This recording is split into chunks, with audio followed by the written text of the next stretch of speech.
The wind coming off the Bighorn Mountains did not just blow. It hunted.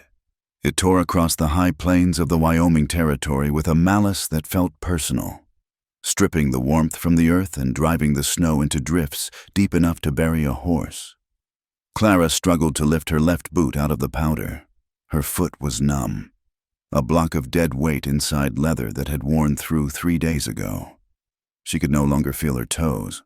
The sensation of cold had long since passed into a burning, rhythmic throb that matched the slow, terrifying beat of her heart. She kept her head down, chin tucked into the threadbare wool of a coat that was 2 sizes too big and 3 seasons too thin. She had to keep moving. If she stopped, the snow would claim her. If she stopped, the sleep would come, and with it, the end. But worse than the white silence of the plains was the memory of what lay behind her. The heat of the saloon in Cheyenne, the smell of stale beer and unwashed bodies, the heavy, sweating hand of the owner, Mr. Greer, gripping her wrist as he haggled over her price with a man who smelled of rot-gut whiskey and sulfur. She had run into the night with nothing but the clothes on her back and a stolen handful of dried beef that was long gone.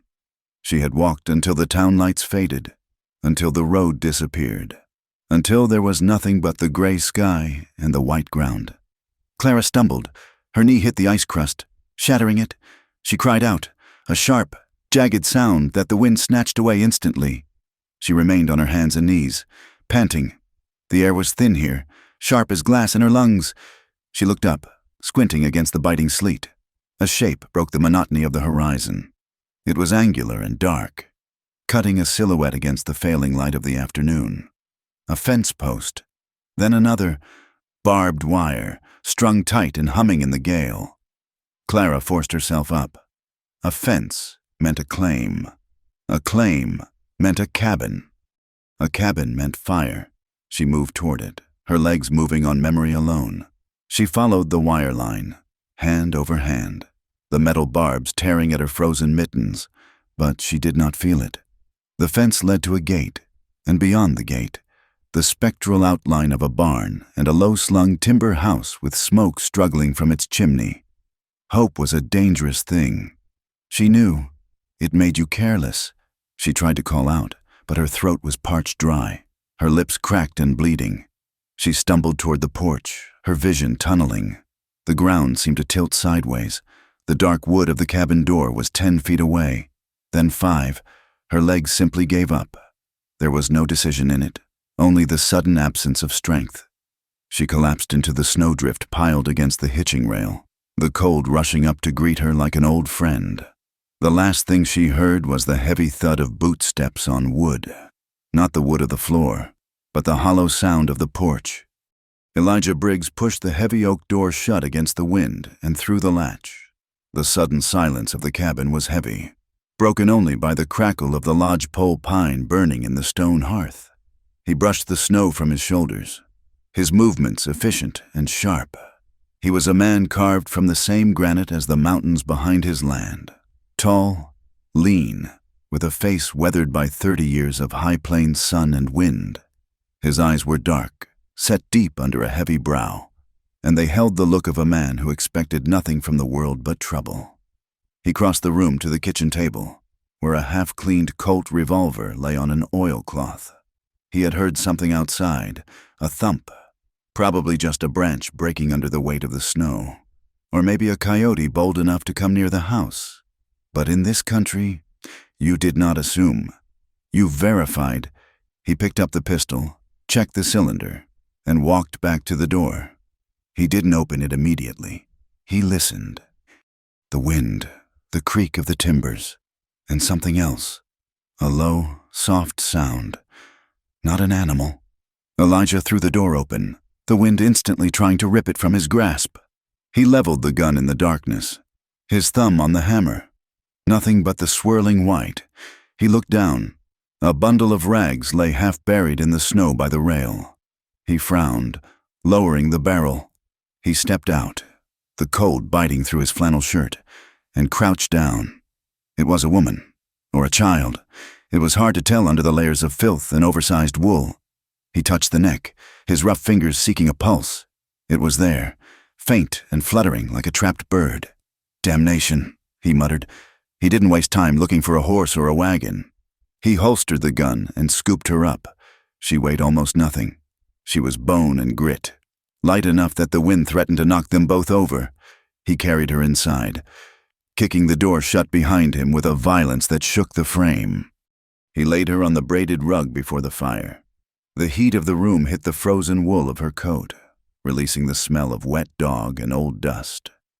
Elijah stood over her for a moment, looking at the pale, hollow face, high cheekbones, dark lashes frozen with ice, lips blue and split. She looked like something the storm had chewed up and spat out because she had no meat left on her. He went to work. Sentiment was a luxury he could not afford, and modesty was for the living, not the dying. He knelt and stripped the sodden coat off her, then the boots. Her feet were white and waxy, frostnip, but maybe not gangrene yet. He took a wool blanket from the back of his armchair and wrapped her tight, rubbing her arms and legs briskly to force the blood to move. She groaned, a low sound of pain. "That is it," Elijah said to the empty room. "You fight it." He went to the stove and poured coffee from the pot into a tin cup, adding a heavy splash of whiskey from a bottle he kept in the cupboard. He returned to her, lifting her head with one hand. "Drink," he ordered. She did not wake, but her throat worked reflexively as he tipped the cup against her lips. She coughed, sputtering, but swallowed. He fed her sips until the cup was empty, then laid her head back down on the pillow he had pulled from his bunk. He sat in the armchair, the Colt back on the table within reach, and watched her. He did not know who she was or what devil had chased her onto his land in the middle of a blizzard, but he knew one thing for certain. She was trouble. And trouble was the one thing Elijah Briggs had in surplus. Clara woke to the smell of wood smoke and bacon. For a long, terrifying moment, she did not know where she was.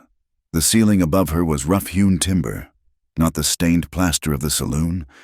The bed beneath her was firm, smelling of sage and soap, not straw and stale perfume. She sat up with a gasp, clutching the heavy quilt to her chest. She was in bed. A real bed, pushed into the corner of a one-room cabin. The walls were long, chinked with mud. A stone fireplace dominated the far wall, the fire roaring. A table, 2 chairs, a washstand, a man's home. Her heart hammered against her ribs. She looked down at herself. She was wearing a large, gray flannel shirt that swallowed her frame. Her clothes were gone. "You are awake," the voice came from the corner. Clara jumped, twisting toward the sound. A man stood by the stove, his back to her. He was tall, wearing canvas trousers and suspenders over a cream-colored Henley. He turned, holding a cast-iron skillet. His face was hard, his jaw set in a line that suggested he rarely smiled. Where am I?" Her voice was a rasp, broken and weak. "Briggs Ranch," he said. He didn't move toward her. He turned back to the stove and scraped eggs onto a tin plate. "Found you in the snow. You nearly died." Clara's hand went to her throat. The memories came rushing back. The cold, the fence, my clothes. Drying by the fire. They were wet. Wet kills you out here. He walked over to the table and set the plate down with a clatter. "Eat." Clara stared at the food. Eggs, fried in bacon grease. A thick slab of biscuit. Her stomach clenched violently. She swung her legs out of the bed. She was wearing thick wool socks that were not hers. She stood up, her knees trembling, and made her way to the table. She sat, her eyes never leaving the man. "Who are you?" she asked. "Elijah Briggs." He poured coffee into 2 mugs and sat opposite her. He did not eat. He watched her. "Eat slowly. You have been starving. If you eat too fast, it will come right back up." Clara obeyed, taking a small bite of the biscuit. The flavor exploded in her mouth, rich and salty. Tears pricked her eyes, but she blinked them back. She would not cry, not in front of a stranger. "Thank you," she whispered. Elijah nodded once, a sharp jerk of his chin. He took a sip of his coffee. "Where did you come from?" Clara hesitated, The truth was dangerous, but lying to a man who had just saved her life felt foolish. Cheyenne, that is a long walk. I did not walk all the way. I caught a ride on a freight wagon as far as the junction. I walked from there. Why? Clara set the biscuit down. She looked at his hands wrapped around the mug. They were large, scarred hands, work hands. I needed a job. I heard there were ranches up this way hiring for the spring. Elijah let out a short, dry sound that wasn't quite a laugh. In the middle of winter? You were misinformed. I can work, Clara said, desperation sharpening her voice. I can cook. I can clean. I can mend clothes. I don't need much, just a corner to sleep in and food. Elijah looked at her then, really looked at her. His gaze was intense, stripping away her defenses. He saw the fear in her eyes, the way her hands shook. You are running from something, he stated flatly. A woman does not walk into a blizzard in Wyoming unless the devil is at her heels. Clara lowered her gaze. A man. He thought he owned me. The silence that stretched between them was thick. The fire popped, sending a spark against the grate. You are safe here, Elijah said. His voice was deep, rumbling in his chest. For now. Clara looked up, hope flaring in her chest. So I can stay. I will work hard. Mr. Briggs, I promise you, you won't even know I'm here. Elijah stood up, his chair scraping against the wood floor. He walked to the window and looked out at the white expanse. The storm had broken, leaving behind a blinding, frozen world. No, he said. Clara felt the blood drain from her face. Please, I have nowhere else to go. If I go back out there... I did not say you have to leave immediately, Elijah said, turning to face her. But you cannot stay here as a hired girl. Not alone, not with me. Why? Clara asked. I am honest. I am hard-working. Because this is not a city, Elijah said, his voice hard. Out here, a single woman living in a bachelor's cabin is not a housekeeper. She is a target. The law, the neighbors, the church. They all see one thing, and I have enough eyes on me as it is. He paced across the room, running a hand through his dark hair. He looked agitated, like a trapped animal. The land commissioner, he said, spitting the title like a curse. A man named Horace Blackwood. He has been trying to seize this valley for 2 years. He claims I am not improving the land fast enough. He claims a single man cannot maintain a homestead of this size properly. He wants to revoke my claim and auction it off to his friends from the railroad. He stopped and looked at Clara. He is coming tomorrow. For an inspection. If he finds a single man living like a hermit, he will file the papers. If he finds a single man living with a woman who is not his kin and not his wife, he will have me arrested for immoral conduct and throw you in the county jail. Clara stared at him, horror dawning. Jail? Or worse, Elijah said. Blackwood has men. If they find you here, unmarried, they will not treat you like a guest. Clara slumped back in her chair. It was a trap. Everywhere she turned. It was a trap. The saloon, the snow, the ranch. There was no escape. So I have to go, she whispered. You would die before you reached the main road. Elijah said. Then what? Clara cried, her controls snapping. What do you want from me? Elijah looked at her. His face was unreadable, stone cold. I need a household, he said. I need to show Blackwood that this is a civilized home, that I am a settled man with a future on this land. He took a breath, his shoulders squaring. I cannot hire you, miss, but I can marry you. The words hung in the air, absurd and terrifying. Clara stared at him, her mouth slightly open. Marry me? It is a business arrangement, Elijah said quickly, his voice devoid of any softness. Do not mistake it for anything else. I save my land. You get a roof over your head, food in your belly, and my name. My name means protection. No one will touch Elijah Briggs's wife. Clara shook her head, trying to process the insanity of it. You don't know me. I don't know you. I know you are desperate, Elijah said, and you know I am not the kind of man who leaves a woman to freeze. That is enough. And what do you expect? Clara asked, her voice trembling. From a wife. Elijah looked away, his jaw tightening. I expect you to keep the house. I expect you to stay out of my way when I'm working. And I expect you to stand beside me when Blackwood comes and look like you belong here. He paused, his eyes darkening.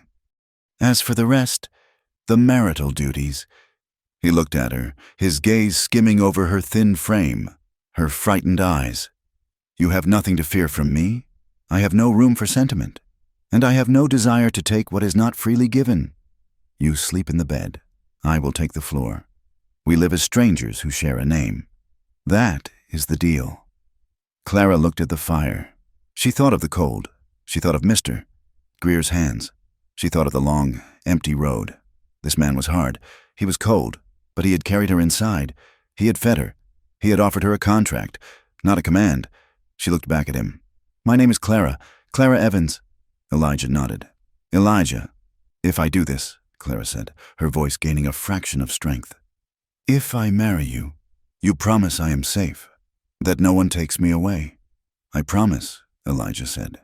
As long as you are on my land, under my name, you are safe. I will kill any man who tries to drag you out of this house. It was a violent promise, but it was the most comforting thing Clara had ever heard. She took a breath. All right. Elijah let out a long exhale, as if he had been holding it for minutes. Good. Get dressed. The preacher lives 5 miles east. We have to ride before the snow starts again. The ride to the preacher's homestead was a blur of white and gray. Elijah had given her a heavy sheepskin coat that smelled of tobacco and horse, and wrapped her legs in a wool blanket. She rode behind him on his massive bay gelding, her arms wrapped tentatively around his waist. His back was a solid wall against the wind. They passed a few other riders on the trail, ranch hands driving cattle, a neighbor on a buckboard. They all stared. A woman on the Briggs ranch was a sight unseen in years. Elijah did not wave. He stared straight ahead, his hat pulled low. The preacher, a thin man named Reverend Thomas, who smelled of old paper and peppermint, was surprised but asked a few questions after Elijah slid a $5 gold piece across his table. He summoned his wife and a passing trapper to witness. The ceremony was stark. The parlor was cold. Clara stood beside Elijah, feeling dwarfed by his presence. When he took her hand to place the plain gold band on her finger, a ring he had pulled from a small velvet pouch in his pocket, his hand was warm and dry. He did not look at her eyes. He looked at the ring. I do, he said. His voice was low, final. I do, Clara whispered. It was over in 10 minutes. There was no kiss. The Reverend cleared his throat and declared them man and wife. Elijah signed the ledger with a heavy, looping script. Clara signed beneath him, her hand shaking so bad the ink blotted. They rode back in silence. The sky was darkening again, heavy purple clouds rolling in from the peaks. The wind picked up, whistling through the canyons. As they navigated a narrow trail cut into the side of a limestone bluff, the bay gelding suddenly shied. A dusting of snow slid from the rock face above, hitting the animal's flank. The horse reared, hooves scrabbling on the icy stone. Clara gasped, gripping Elijah's coat. To the right, the cliff dropped away 200 feet to the frozen river below. Elijah swore, fighting the reins, his muscles bunching under her grip. Easy, steady, you fool! The horse was panicking, backing toward the edge. Elijah reached for the quirt hanging from his saddle horn, ready to strike the animal into submission. No! Clara cried. She leaned forward, pressing her chest against Elijah's back, and reached around to touch the horse's neck. She didn't shout. She hummed, a low, vibrating melody, something from a childhood she barely remembered.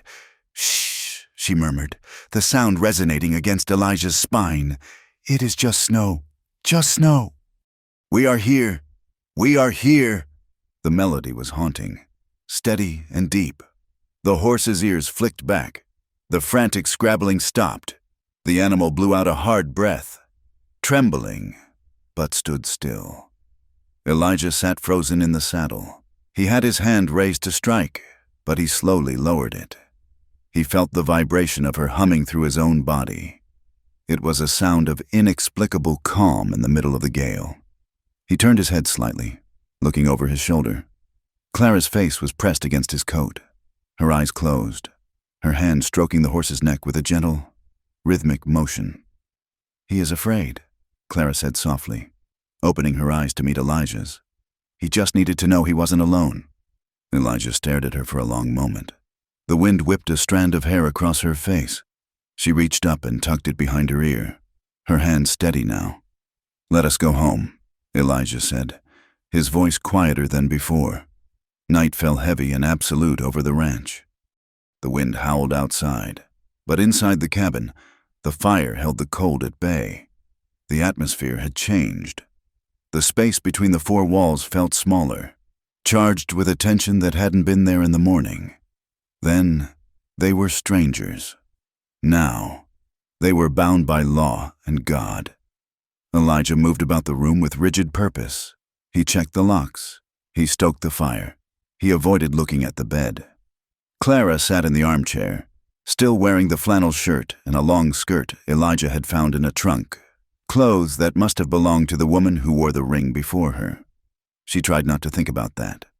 "There is stew in the pot," Elijah said, standing by the fireplace. He was looking at the flames. "Help yourself." "Thank you," Clara said. She didn't move. Elijah turned to her. The firelight cast deep shadows across his face, making him look dangerous, yet weary. "I meant what I said. Clara, you are safe here." "I know," she said. He walked to the corner of the room and unrolled a heavy buffalo robe and a wool blanket on the floor. He placed his saddlebags as a pillow. "The bed is yours," he said without looking up. "Sleep well." He sat down on the floor and began to pull off his boots. Clara stood up. She walked to the bed and sat on the edge. The mattress whispered under her weight. She watched him. He was a large man, taking up so much space on the floor. He lay down, turning his back to her, pulling the blanket up to his shoulder. "Elijah?" she asked softly. He stiffened but didn't turn. "Yes? Why did you have a ring?" The silence stretched out, measured by the ticking of the clock on the mantel. "It was my mother's," he said, the lie smooth and practiced, though his voice was tight. "Go to sleep." Clara blew out the oil lamp on the bedside table. Darkness flooded the room, save for the orange glow of the embers. She lay down, pulling the quilt to her chin. She listened to the wind outside, hunting for a way in, but for the first time in months, she was not out in it. She was inside. There was a man on the floor with a gun within reach, a man who had given her his name to save his land, and perhaps to save her. She looked at the dark shape of him on the floor. He was breathing steadily, but she knew he wasn't asleep. "Good night, husband," she whispered into the dark. Elijah's eyes were wide open, staring at the firelight dancing on the logs. His hand was clenched into a fist under the blanket. He heard her whisper. It moved through him like the humming on the cliff, unsettling and warm. He did not answer. He closed his eyes and waited for the dawn, and the trouble it would bring. Horace Blackwood came and went like a winter storm, leaving behind a chill that had nothing to do with the temperature. The inspection was brief, clinical, and humiliating. Elijah stood on the porch with his hand on Clara's shoulder, a heavy, possessive weight that felt like a brand. They played their parts.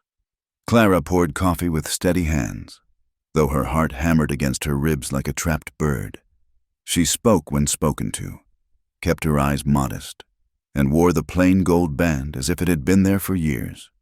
When Blackwood's carriage finally disappeared over the ridge, the hand on her shoulder vanished instantly.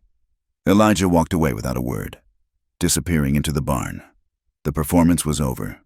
The reality of their arrangement settled back onto the ranch like the heavy snow that blanketed the valley. The days that followed were defined by a crushing, silent routine. Elijah kept his distance. He was a man of iron and leather, moving through his world with a singular focus that left no room for her. He gave her chores that kept her outside, perhaps because he could not bear the sight of a woman in his house, or perhaps because he wanted to see if she would break.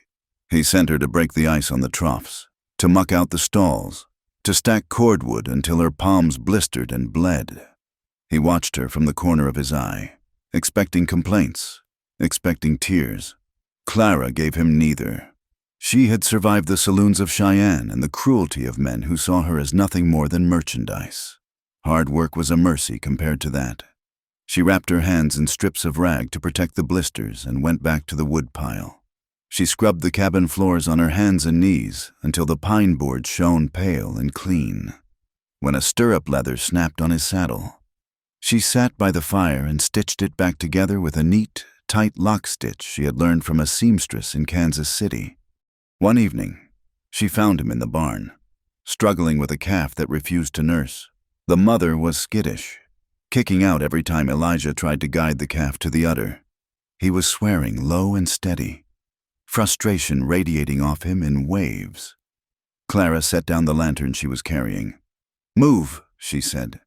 Elijah looked up, startled. "Get back to the house. You are frightening her," Clara said, stepping into the stall. She moved differently than he did. She did not command space. She flowed into it. She approached the heifer slowly, making a low, rhythmic shushing sound. She ran her hand along the cow's flank, scratching the precise spot behind the ears that eased the tension in the animal's muscles. The heifer blew out a breath and lowered her head. Clara gently guided the calf forward. It latched on, and the barn filled with the wet, smacking sound of nursing. Clara straightened, wiping her hands on her apron. She looked at Elijah. He was watching her with a strange expression, his face half shadowed by the lantern light. "I earned my keep today," she said simply. Elijah turned away, picking up a pitchfork. "Don't get cocky. One calf does not make a rancher." But the next morning, when he rode out to check the herd in the north pasture, he left a second horse saddled by the rail. He didn't invite her. He just left it there. Clara climbed on, and they rode together into the silence of the high country. It was on these rides that Clara began to see the land not just as a frozen hell, but as something terrifyingly beautiful. The Wyoming Territory was a world of extremes. She saw sunrises that set the snow-dusted pines on fire with light, turning the valley into a bowl of diamonds. She heard the wild, lonely call of coyotes echoing off the canyon walls, a sound that made her skin prickle with a primitive, ancient recognition. She saw hawks circling in the pale blue sky, free and lethal, but the land exacted a price for its beauty. 2 days later, they found a yearling steer caught in a drift in a ravine. It had been there for 2 nights. The coyotes had already found it. It was still alive, barely, its eyes rolling in terror and pain, its hindquarters torn and bloody. Clara froze, her hand flying to her mouth. The brutality of it punched the air from her lungs. Elijah dismounted. He did not look at Clara. He walked to the steer, his boots crunching loudly in the silence. He spoke to the animal, a soft murmur of apology, and drew his revolver. The gunshot cracked through the valley, echoing like a thunderclap. Clara flinched, squeezing her eyes shut. When she opened them, Elijah was holstering the gun. He looked tired. He looked old. "This land does not care if you are good," he said, mounting his horse. "It only cares if you are strong, and even then, it might kill you anyway." He turned his horse and rode away. Clara stared at the red stain spreading on the white snow, a stark reminder that survival here was a daily negotiation with death. The cabin was small, but Elijah had built walls within it that were miles thick. Yet, as the weeks passed, Clara began to find cracks in his armor. She found them in the corners of the room he thought were hidden. She was sweeping the hearth one morning when she noticed a loose stone near the base of the chimney. Behind it lay a small, tin box. She knew she should not touch it. It was a violation of the unspoken treaty between them. But curiosity was a hunger of its own. She opened it. Inside were photographs. Their edges curled and blackened as if they had been thrown into a fire and then snatched back at the last second. One showed a woman with laughing eyes and hair lighter than Clara's, sitting on the porch of this very cabin. Another showed Elijah, younger, his face unlined, holding a bundle of blankets that could only be a child. Clara placed the photos back, her heart aching with a phantom grief. Later that day, searching for a misplaced whetstone on the high shelf, her hand brushed against something soft behind a row of whiskey bottles. She pulled it down. It was a baby's dress, white lace, yellowed with age, folded with agonizing precision. It was tiny, so tiny. She held the fabric, feeling the ghost of the child who had worn it. She understood then why the whiskey bottles were in front of it. Elijah was trying to drown the memory, but he could not bring himself to throw it away. He was a man guarding a graveyard he refused to visit. That night, the silence in the cabin felt different. It was heavy with the weight of the things they were not saying. Clara's own ghosts were not so quiet. They came for her in the dark. She was back in the coach, the smell of dust and stale tobacco choking her. The man's hand was on her arm, his ring digging into her flesh. The door slammed shut, cutting off the light. And then the scream, high, piercing, full of a terror that no child should ever know. "Mama!" Clara woke with a gasp, sitting bolt upright in the bed. Her skin was cold and clammy, her chest heaving as she fought to pull air into her lungs. "No," she whispered, clawing at the quilt. "No, no, no!" The fire had burned down to embers, casting a dull red glow across the room. "You were dreaming." The voice came from the floor. Elijah was awake. He was propped up on one elbow, watching her. He did not move to comfort her. He did not ask what she had seen. But he was there, a sentinel in the dark. Clara pressed her hands to her face, trembling. "I'm sorry, I did not mean to wake you." "It is the wind," Elijah said. "It makes the house sound like it is dying. Go back to sleep." He lay back down and pulled the blanket over his shoulder. He did not ask, but he knew. He recognized the sound of a nightmare. He lived in one himself. The next afternoon was warmer. A false spring that melted the surface of the snow into slush. Elijah was behind the cabin, chopping firewood. He had stripped off his coat and his Henley, working in his undershirt. The exertion had slicked his skin with sweat despite the chill in the air. Clara came around the corner with a bucket of water. She stopped. The axe rose and fell with a rhythmic, violent grace.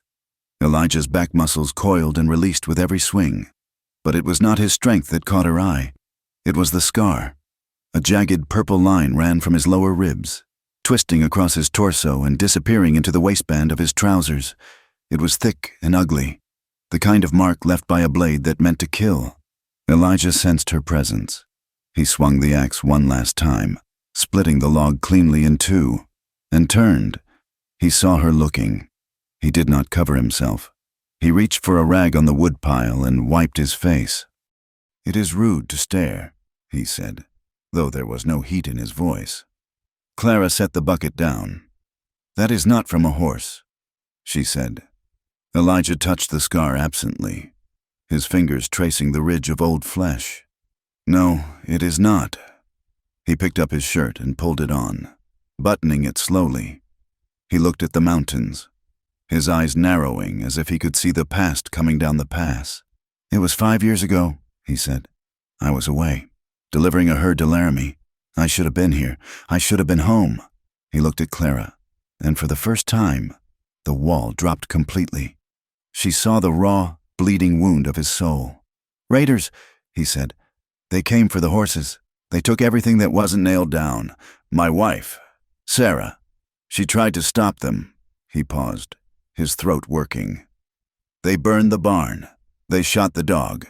And when I came back 3 days later, the house was empty. I found them by the creek, her and the boy." Clara felt the blood drain from her face. "The boy?" "Samuel," Elijah said. "He was 6 months old." The silence that followed was louder than the wind.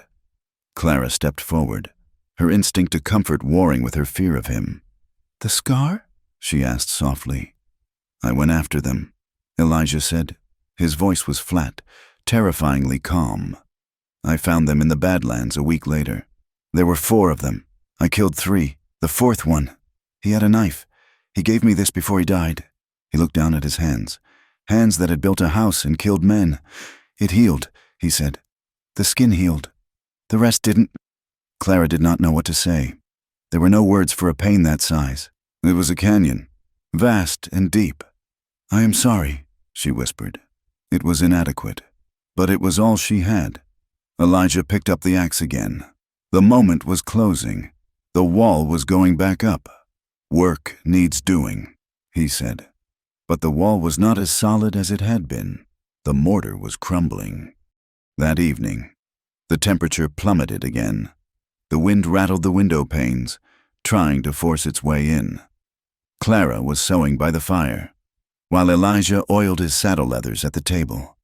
She stood up to get a blanket from her chest. She walked over to him. "It is cold tonight," she said. "Take this." She held out the heavy wool blanket. Elijah looked up. He reached for it. His fingers brushed hers. They did not pull away.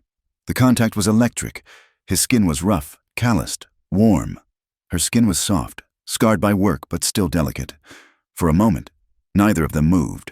They were suspended in the space between stranger and husband, between survival and something else. Elijah looked at her hand, then up to her face.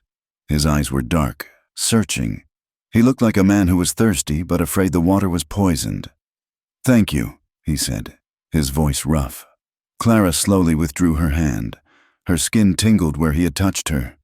"Good night, Elijah." She went to bed, but she could feel his eyes on her back until the firelight faded. The thaw brought mud, and the mud brought danger. 2 days later, they were in the barn, moving the horses to the south paddock. The bay gelding was fresh, agitated by the scent of a mountain lion that had passed through in the night. Elijah was leading him, but the horse was fighting the halter, tossing his head.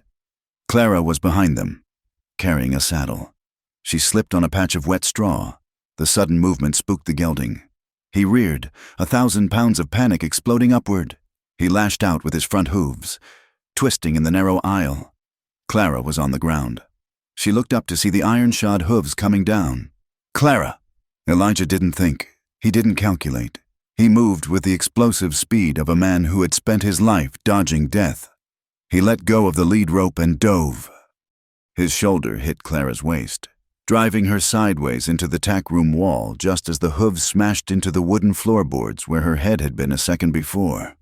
The impact knocked the wind out of her. She lay tangled in the hay, stunned. Elijah was on top of her. He had shielded her body with his own, his arms wrapped tight around her head and shoulders. He was heavy, solid, breathing hard. The horse bolted out the open door, galloping toward the pasture. Silence returned to the barn, broken only by the ragged sound of their breathing. Elijah pushed himself up on his elbows, but he didn't move off her. He looked down, his face inches from hers. His eyes were wide, the pupils blown with adrenaline. His hat had fallen off, his hair wild. "Are you hurt?" he demanded. His voice was a growl, fierce and frantic. "Did he hit you?" Clara shook her head, her eyes locked on his. No, I am fine." He didn't move. He couldn't seem to stop touching her. His hands gripped her arms, checking for broken bones, sliding up to cup her face. His thumbs brushed her cheekbones, rough skin against smooth. "You foolish woman," he breathed. "You could have been killed." "You saved me," Clara whispered. They stared at each other. The fear was fading, replaced by something hotter, sharper. The realization of their bodies pressed together. The heat of him, the way her legs were tangled with his. Elijah froze. He seemed to realize where he was, what he was doing. He looked at her lips, and for a heartbeat, Clara thought he would kiss her. She wanted him to. The want was sudden and overwhelming, a desperate need to affirm life in the face of near death. Then, Elijah pulled back. He scrambled to his feet, backing away as if he had been burned. He picked up his hat, dusting it off with shaking hands. "Stay out of the barn when the horses are fresh," he said. His voice was tight, constrained. "I told you that." He turned and walked out into the snow, leaving her lying in the hay, her heart pounding a rhythm that had nothing to do with fear. That night, the cabin felt too small. The air was thick with the memory of the barn. They ate dinner in silence. Elijah did not look at her. He ate quickly, staring at his plate. Clara watched him. She saw the tension in his shoulders, the way his jaw worked. After dinner, they sat by the fire. Elijah poured himself a whiskey, a rare indulgence. He stared into the amber liquid, swirling it in the glass. "Why did you really come here?" he asked. He didn't look at her. He spoke to the fire. Clara looked up from her mending. "I told you, I needed a job." "No," Elijah said. He turned to her then. His gaze was piercing. "You walked into a blizzard with no coat. You have nightmares that make you scream. You look at the horizon like you expect an army to come over it. That is not a woman looking for a job. That is a woman looking for a place to hide." He took a sip of the whiskey. "If we are to live in this house," he said, "if you are to carry my name, I need to know what you are running from." "I told you my ghosts. Tell me yours." Clara set the needle down. Her hands were trembling. She clasped them in her lap. She could lie. She could tell him a half-truth. But after the barn, after he had thrown his body over hers to save her, the lie felt like a betrayal. "I was not a whore," she said softly, "though that is what people will say." Elijah waited. "I was a seamstress in Kansas City," she began. "I was young, foolish, a wealthy man. He took an interest in me. He was charming. He promised me the world. I thought he loved me."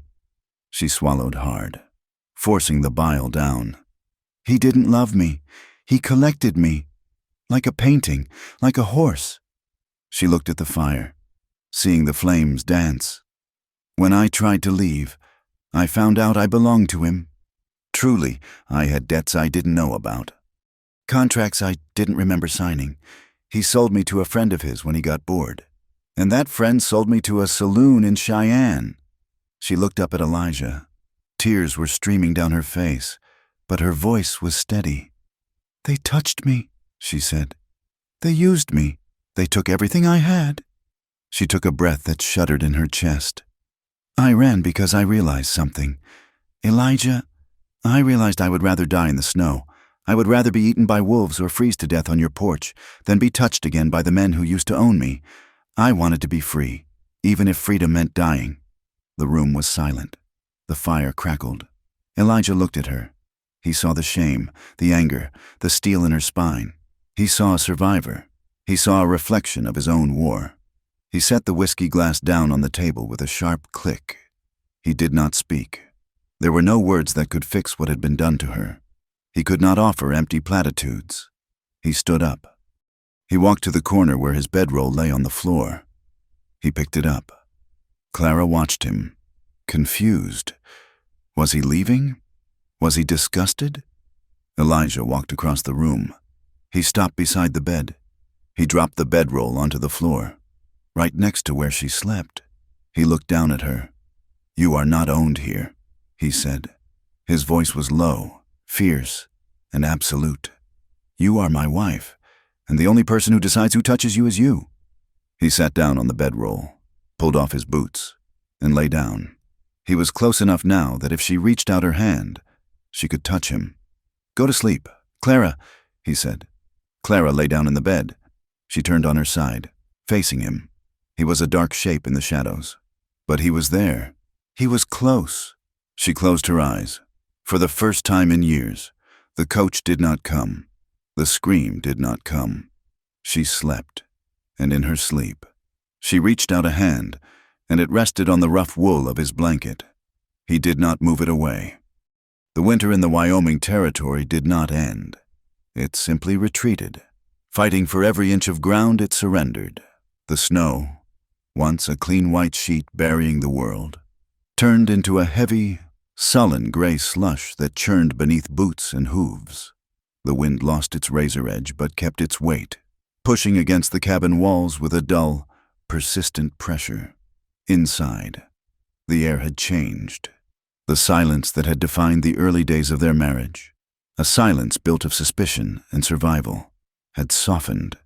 It had become the quiet of two people moving in rhythm. They were no longer strangers trapped in a contract. They were partners in the brutal business of living. It was in the small things. It was in the way Elijah no longer ate standing by the stove, wolfing down his food as if ready to bolt out the door. Now, he sat at the table. He waited until Clara sat before he picked up his fork. They passed the salt, the coffee pot, the biscuits, their hands brushing against each other with a familiarity that was no longer startling. One evening, Elijah came in from the north pasture with his knuckles split and bleeding. He had been wrestling with barbed wire that had snapped under the tension of the thaw. He went to the wash basin, swearing softly as the lye soap stung the raw flesh. Clara was kneading dough at the table. She wiped her hands on her apron and walked over to him. She did not ask for permission. She took the cloth from his hand. "You are making it worse," she said, her voice quiet but firm. Elijah stopped. He looked down at her. A month ago, he would have pulled away. He would have growled that he did not need nursing. Now, he let his hand go limp in hers. She led him to the chair by the fire. She fetched the tin of salve, a pungent mixture of bear grease and arnica, and a strip of clean linen. She knelt beside him, taking his large, battered hand in her own. Her fingers were nimble, working the salve into the cuts with a pressure that was firm enough to be effective, but gentle enough not to hurt. Elijah watched her. He watched the way the firelight caught the loose strands of hair escaping her bun. He watched the concentration on her face, her lips slightly parted. "You have good hands," he said. The words were out before he could weigh them. Clara paused, her fingers resting on his wrist. She could feel his pulse, steady and strong. She did not look up. "They have done terrible work. Elijah, they are not good." "They are fixing me," he answered. "That makes them good." He reached out with his other hand, the uninjured one, and brushed a snowflake that had not yet melted from her hair. His thumb lingered on her temple for a second, a touch that was barely there, yet heavy with meaning. Clara looked up then. The air in the room seemed to tighten, the fire popping loudly in the grate. There was a question in his eyes, a longing that mirrored the ache in her own chest. But the shadow of the past was still too long, too dark. Elijah cleared his throat and pulled his hand back. "Thank you," he said, his voice rough. "You are welcome," Clara whispered. She finished binding his hand and went back to the dough, but her heart was beating a frantic rhythm against her ribs. They were walking a line, a razor's edge between the safety of their arrangement and the terrifying drop into something real. The thaw brought the mud, and the mud kept Elijah in the saddle from dawn until dusk. The cattle were moving, seeking higher ground, and the creeks were swelling into dangerous torrents. He left the cabin before the sun crested the peaks and returned only when the moon was high and cold. Clara was left alone with the house. She cleaned with a fervor that bordered on obsession, trying to scrub away the memories that still haunted her sleep. She washed the curtains. She beat the rugs. She polished the iron stove until it gleamed like obsidian. It was on a Tuesday, with the wind howling a mournful tune through the chimney, that she found the journal. She was cleaning out the bottom of the heavy oak wardrobe that stood in the corner, shifting old blankets and winter gear to check for moths. Her hand brushed against something hard wrapped in oilcloth, tucked deep in the back. She pulled it out. It was a book, bound in cracked black leather. It smelled of smoke and time. She knew she should not open it. It was private. It was his, but she also knew that to understand the man who slept on the floor beside her bed, she had to understand the ghosts that slept with him. She sat on the floor, the book in her lap, and opened the cover. The handwriting was jagged, the letters digging deep into the paper as if the writer had been fighting the pen. The early entries were mundane: counts of cattle, prices of grain, weather reports. But as she turned the pages, the tone shifted. The dates moved back 5 years, to the time before the raid, September 12th, 1878. "Sarah says the boy has my nose. Poor creature. I hope he gets her spirit. He laughed today. A real sound. It is the best thing I have ever heard." Clara's breath hitched. She traced the ink with her finger. October 4th, 1878. "The winter will be hard, but the house is warm. Sarah is warm. I am a rich man, though the bank would disagree. I have everything I need right here." Then, a gap. Blank pages that stretched for months. And then, a single entry, written in a script so shaky it was almost illegible. May 1st, 1879. I buried them. The ground was still frozen. I had to use a pickaxe. I broke the handle. I wanted to break everything. The house is quiet. God, the house is so quiet. I hear him crying in the night.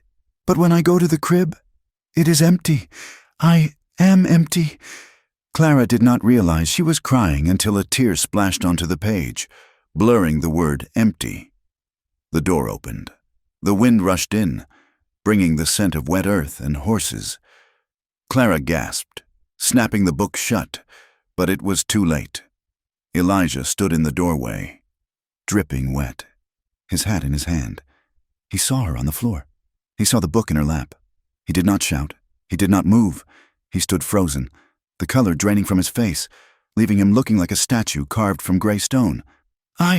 Clara started, her voice trembling. I was cleaning. I found it. I am sorry. Elijah walked into the room. He closed the door slowly, shutting out the wind. He walked over to her and held out his hand. Clara placed the journal in his palm. He looked at it, his jaw working. He looked as if he were holding a live coal. You read it, he stated. It was not a question. Yes, Clara said. She stood up, wiping her eyes. I read about Sarah and the baby. Elijah turned away, walking to the fireplace. He placed the book on the mantel, his back to her. His shoulders were rigid, tense as a bowstring. You should not have touched it, he said, his voice low and strained. I know, Clara said. She took a step toward him. But I am glad I did. I understand now. I understand why you keep the dress. Why do you keep the whiskey? Elijah laughed, a bitter, sharp sound. You understand nothing. You see words on a page. You do not feel the silence. I do, Clara said. Her voice was suddenly fierce, cutting through the room. I feel the silence every day. Elijah, do you think you are the only one with a graveyard in your heart? Elijah turned, his eyes flashing with anger. You said you ran from a man. You said you ran to save yourself. That is fear. Clara, that is not a loss. Do not compare your fear to my dead son. I did not just run for me. Clara screamed. The sound shattered the tension in the room. Elijah stopped, stunned. Clara never raised her voice. She was quiet, watchful. Now, she was trembling, her hands balled into fists at her sides, her face wet with tears. I did not run just for me, she repeated, her voice breaking. I had a daughter. The silence that fell over the cabin was absolute. Elijah stared at her, his anger evaporating, replaced by a dawning horror. A daughter? He whispered.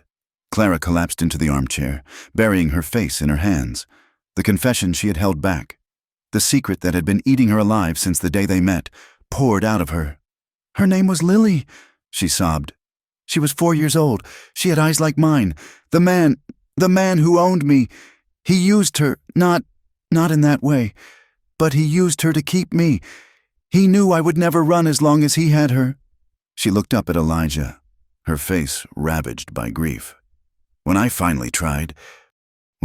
to get us both out, he caught us, he laughed. He said I needed to learn a lesson. He took her away. He sold her. He sold my baby to a family in the East, or maybe the South. He wouldn't tell me. He just said she was gone, and then he sold me to the saloon. She choked on a sob, rocking back and forth. I ran because I couldn't look for her while I was in that cage. I ran because I had to find her, but I don't know where she is. I don't know if she is warm. I don't know if she remembers my name. Elijah stood motionless. He looked at the woman weeping in his chair. He saw the mother. He saw the reflection of his own agony, mirrored perfectly in her eyes. He walked over to her. He did not stop at a safe distance. He knelt before the chair. Clara, he said. She looked at him, her vision blurred. Elijah reached out and took her face in his rough hands. His thumbs wiped away the tears. His own eyes were shimmering, swimming with moisture he had held back for 5 years. I thought... His voice cracked. He had to stop, swallow, and start again. I thought I was being punished. I thought God took my family because I was not strong enough to protect them. I thought I was alone in the dark." A single tear escaped his eye, tracking through the dust and stubble on his cheek. Then another. The dam broke. The man of stone, the man of iron, bowed his head onto Clara's knees and wept. It was a silent, shaking grief. Clara reached out and stroked his hair, her own tears falling onto his coat. They stayed like that for a long time, huddled together by the fire, two broken people holding the pieces of each other, realizing that the jagged edges of their pain fit together perfectly. The confession changed everything. The boundaries of the house dissolved. They were no longer just partners in survival. They were allies in a war against the past. But life on the frontier did not pause for grief. The ranch needed supplies. The flour barrel was empty. The coffee was gone. And they needed seed for the spring planting. 2 weeks after the incident with the journal, the weather cleared enough for a trip to town. Elijah was deep in the midst of calving season. 3 heifers were ready to drop, and he could not leave the barn for more than an hour at a time. "I will go," Clara said at breakfast. Elijah looked up, frowning. "No, it is not safe." "I am not a child." "Elijah," she said, setting his plate down. "I can drive the buckboard. It is 10 miles. I will be there and back before noon. You cannot leave the herd, and we cannot eat air." Elijah hesitated. He did not like it. The fear of losing her, now that he knew the depth of her, was a sharp thorn in his side. But she was right. The ranch demanded his labor. "Take the rifle," he said finally. "And the colt. Keep it under the seat." "I will," she promised. She dressed in her heaviest coat and pulled a wide-brimmed hat low over her eyes. She looked less like the frightened girl he had found in the snow, and more like a woman of the plains. The ride to town was uneventful. The mud was drying, the road passable. Clara drove the team with a steady hand, enjoying the bite of the wind on her face. It felt like freedom. But the town of Bighorn was not open range. It was a cluster of false front buildings huddled against the mud, filled with people who had nothing better to do than watch and whisper. When Clara pulled the buckboard up to the general store, she felt the eyes. Men loitering on the boardwalk stopped talking. A woman sweeping her porch across the street paused, staring openly. Clara kept her head high. She tied the horses and walked into the store. The bell above the door jingled cheerfully, a stark contrast to the silence that greeted her. The storekeep, a balding man named Mr. Henderson, nodded stiffly. "Mrs. Briggs." "Good morning, Mr. Henderson," Clara said, her voice steady. She pulled a list from her pocket. "I need 50 pounds of flour, 10 pounds of coffee, 5 pounds of sugar, and a sack of seed corn." Henderson began to gather the items, his movement slow. 2 other women in the store, wives of local ranchers, whispered behind their hands. Clara heard the words "saloon" and "stray." She ignored them. She was Elijah Briggs's wife. She had a home. Their words were just wind. She paid with the gold coins Elijah had given her. Henderson did not smile. He pushed the supplies across the counter. "Tell Elijah he owes me for the wire he took last month." Henderson grunted. "I will tell him," Clara said. She carried the sacks out to the wagon, loading them herself. She was just securing the tailgate when a shadow fell over her. "Well now," a voice drawled. "You are a long way from Cheyenne. Missy—" Clara froze. The voice was oily, familiar in its cadence, if not its tone. She turned slowly. A man stood on the boardwalk. He wore a tin star on his vest. Deputy Miller. He was a man Clara had seen only once, on her wedding day, but she remembered the way his eyes had crawled over her. "I am Mrs. Briggs," Clara said coldly.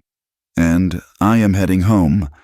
Miller stepped off the boardwalk, his boots squelching in the mud. He was smiling, but his eyes were hard. He held a piece of paper in his hand. "Briggs," he mused. "That is what the preacher said, but this paper here, it says something different."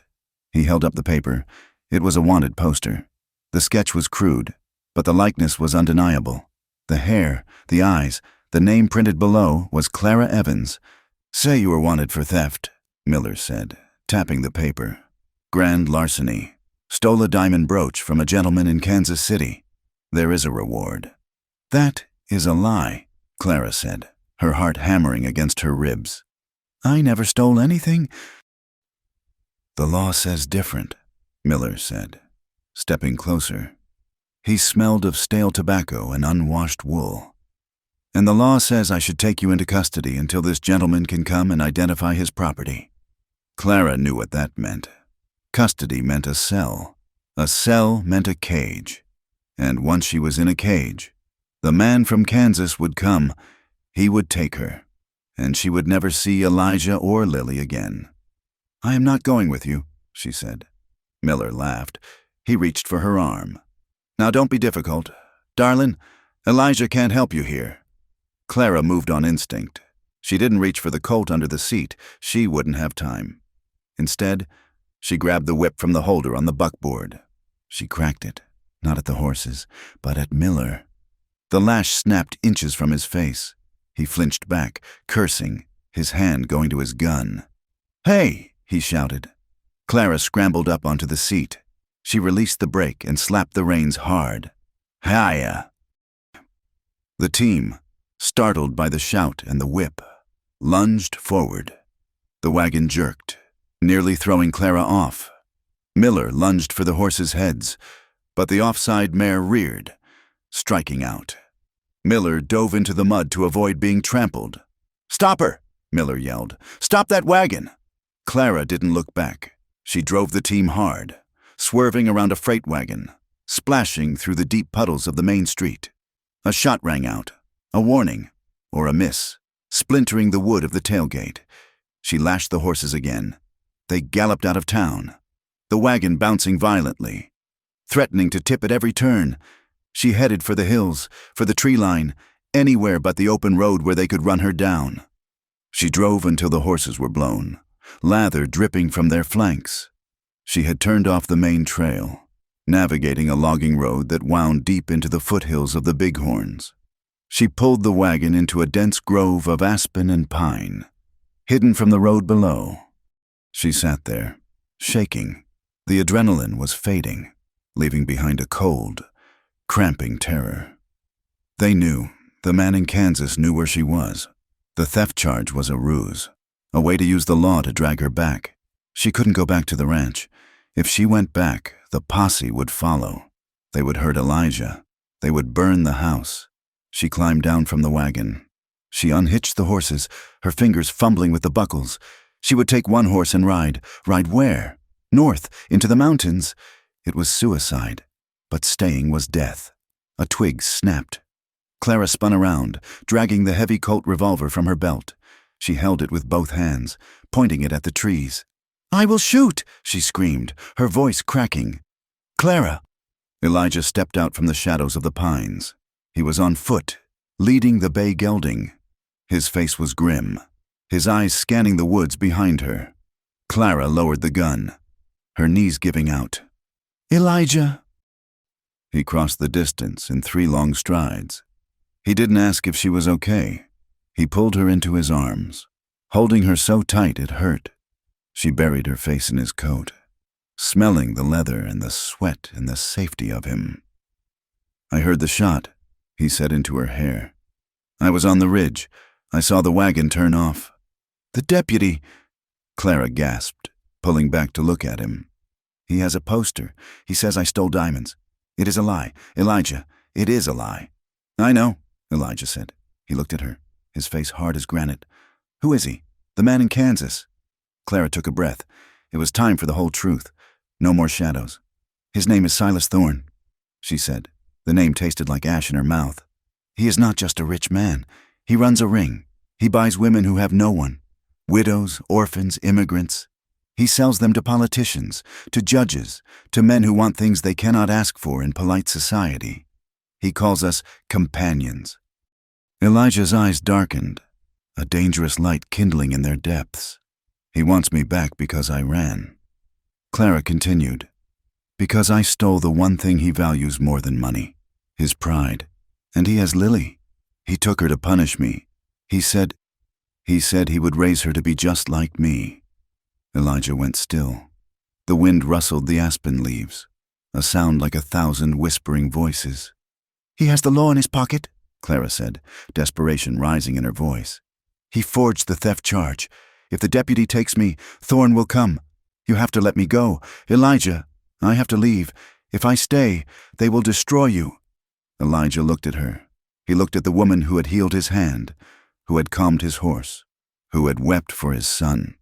He looked at the wife who had made his empty house a home. "You think I would let you ride out of here alone?" he asked quietly. "You have to," Clara cried. "This is not your fight." "It became my fight the moment you took my name," Elijah said. He turned and walked to the wagon. He began to unbuckle the harness of the second horse, transferring the saddlebags from the buckboard to his own mount. "What are you doing?" Clara asked. Elijah stopped. He turned to her. The sun was beginning to set, casting long, blood-red shadows across the snow and mud. "We are not running," he said. "Running is for prey. We are not prey." He checked the cinch on his saddle. "We go east," he said. His voice was calm, terrifyingly so. "We are going to Kansas. We find this Silas Thorne. We found your girl." He walked back to her and took the heavy Colt from her hand, checking the cylinder before placing it gently back in her grip. "And we end this," he said, "permanently." Clara stared at him. She saw the man who had survived the raid, the man who had buried his family and kept living. She saw a man who was done with loss. "Elijah," she whispered. "It will be dangerous. He has men." "So do I," Elijah said. He nodded to the rifle in the scabbard on his saddle. "I have you, and I have a reason." He mounted the bay gelding and held down a hand for her. "Come on," he said. "We ride at night. They won't track us in the dark." Clara looked at his hand. It was large, scarred, and open. She reached up and took it. He swung her up behind him, her arms wrapping around his waist. They turned the horse toward the east, toward the rising moon, leaving the wagon and the ranch behind. The hunt was over. The war had begun. To leave the ranch was to sever the last anchor holding them to the lives they had known. They were adrift, two fugitives on a sea of frozen prairie, bound only by a shared past of pain and a desperate, fragile hope for a future. The land east of the Bighorns was unforgiving. It was a flat, white expanse that offered no cover and no mercy. They rode by night, guided by the stars. The two horses, Elijah's bay gelding, strong but taxed by the double load, and the mare Clara had taken from the buckboard, picking their way through snowdrifts and over frozen ground. By day, they hid in dry creek beds or groves of barren cottonwoods, huddling together for warmth, eating hardtack and frozen jerky. Elijah was a different man in the wild. He was no longer the haunted rancher. He was a hunter, a tracker. His senses were alive. Every sound made his head turn, his hand instinctively dropping to the Colt at his hip. He taught Clara how to listen, how to distinguish the sound of the wind through pine from the sound of the wind over open ground. He taught her how to build a fire that gave off heat but almost no smoke. "Thorne's men, if they are coming, will look for smoke," he said, his voice a low rumble in the frozen twilight. "And they will look for tracks. We are lucky. The wind is scouring the plains. It hides our passage." Clara watched him, learning. She saw the lines of exhaustion around his eyes, but she also saw a new resolve. He was no longer a man trapped by his grief. He was a man on a mission. The fight had given him a purpose that his ranch had not. On the fourth night, they reached the Powder River. It was not frozen solid. The main channel was a ribbon of black, fast-moving water, choked with great flows of ice that ground against each other with a sound like distant artillery. "We cannot cross here," Clara said, her voice tight with fear. The horses balked, smelling the cold water and the instability. "We cannot go around," Elijah said, scanning the banks. "It would add 2 days to the journey, and the trail is too open. They would find us. We cross now, while it is dark." He dismounted and cut down 2 young pines with his hatchet. He lashed them together. creating a small, crude raft. We will put the supplies on this. We will swim the horses across. Swim? Clara's blood ran colder than the river. Elijah, we will die. The cold will stop our hearts. Elijah walked to her and took her gloved hands in his. We will not, he said. His gaze was intense, forcing his strength into her. We will be in the water for less than 5 minutes. It will hurt, but we will get to the other side. We will build a fire. We will live. Do you trust me? Clara looked at the terrifying black water, then back at his face. I trust you, she whispered. He tied the supplies to the raft and attached a long rope to it. He tied the other end to his saddle horn. He mounted the gelding. Stay behind me. Hold onto my coat. Do not, under any circumstances, let go of your horse. He urged the bay into the water. The animal fought, rearing, but Elijah's voice was iron, his heels relentless. The horse plunged in. The shock of the cold was a physical blow. Clara cried out as the water hit her legs, biting through the wool and leather. Her mare followed, swimming desperately, her eyes wide with terror. The current seized them. Ice chunks bumped against them, bruising their legs. Clara clung to the saddle horn, her teeth chattering so violently she thought her jaw would break. Elijah was ahead of her, his focus on the raft, which threatened to capsize. Keep her head up, he shouted over the roar of the water. Keep swimming! Clara could no longer feel her feet. Her hands were claws, frozen to the reins. Just when she thought she could not hold on for one more second, the gelding found purchase. He scrambled up the muddy, ice-slicked bank, dragging the raft behind him. Clara's mare followed, collapsing onto the shore. Trembling, they were soaked. The wind hit their wet clothes, turning them to sheets of ice. Quickly, Elijah ordered, his voice thick from the cold. He cut the horses loose and dragged Clara into a grove of willows. His hands were shaking so badly he could barely strike a flint. Clara fumbled with him, her own fingers useless. I cannot, she wept, her hands refusing to obey. Elijah grabbed her wrists. Do not cry. Crying wastes heat. Fight! He finally got a spark. It caught on the tinder dry bark he had pulled from beneath his oilcloth. A small flame bloomed. They fed it twigs, then branches, huddling over it. Shivering so violently their bodies seemed to convulse. They stripped off their wet coats and boots, wrapping themselves in the dry blankets from the supply pack. They sat shoulder to shoulder, knees drawn up, teeth chattering. The fire grew, casting a warm, orange glow. The immediate threat of death had passed. Clara looked at Elijah. His lips were blue, his face pale. We are alive, she whispered. We are, he said. He managed a grim smile. I told you. They survived the river, but the land had other trials. The next night, the wolves came. They heard them first. A high, lonely call that multiplied, echoing across the plains. Elijah built up the fire, his rifle resting across his knees. The horses, tied close to the flames, stamped and snorted, their ears pinned back. The wolves did not come close. They were a ring of yellow-green eyes in the darkness, just beyond the circle of firelight. They were smart. They were waiting for the fire to die, waiting for the humans to sleep. They are testing us, Elijah said, his voice low. They smell the horses. They know we are weak. Clara sat beside him, the second rifle in her lap. Her terror was a cold knot in her stomach, but the night on the river had forged something new in her. She would not be the one to break. Will they attack? She asked. Only if they think they can win, Elijah said.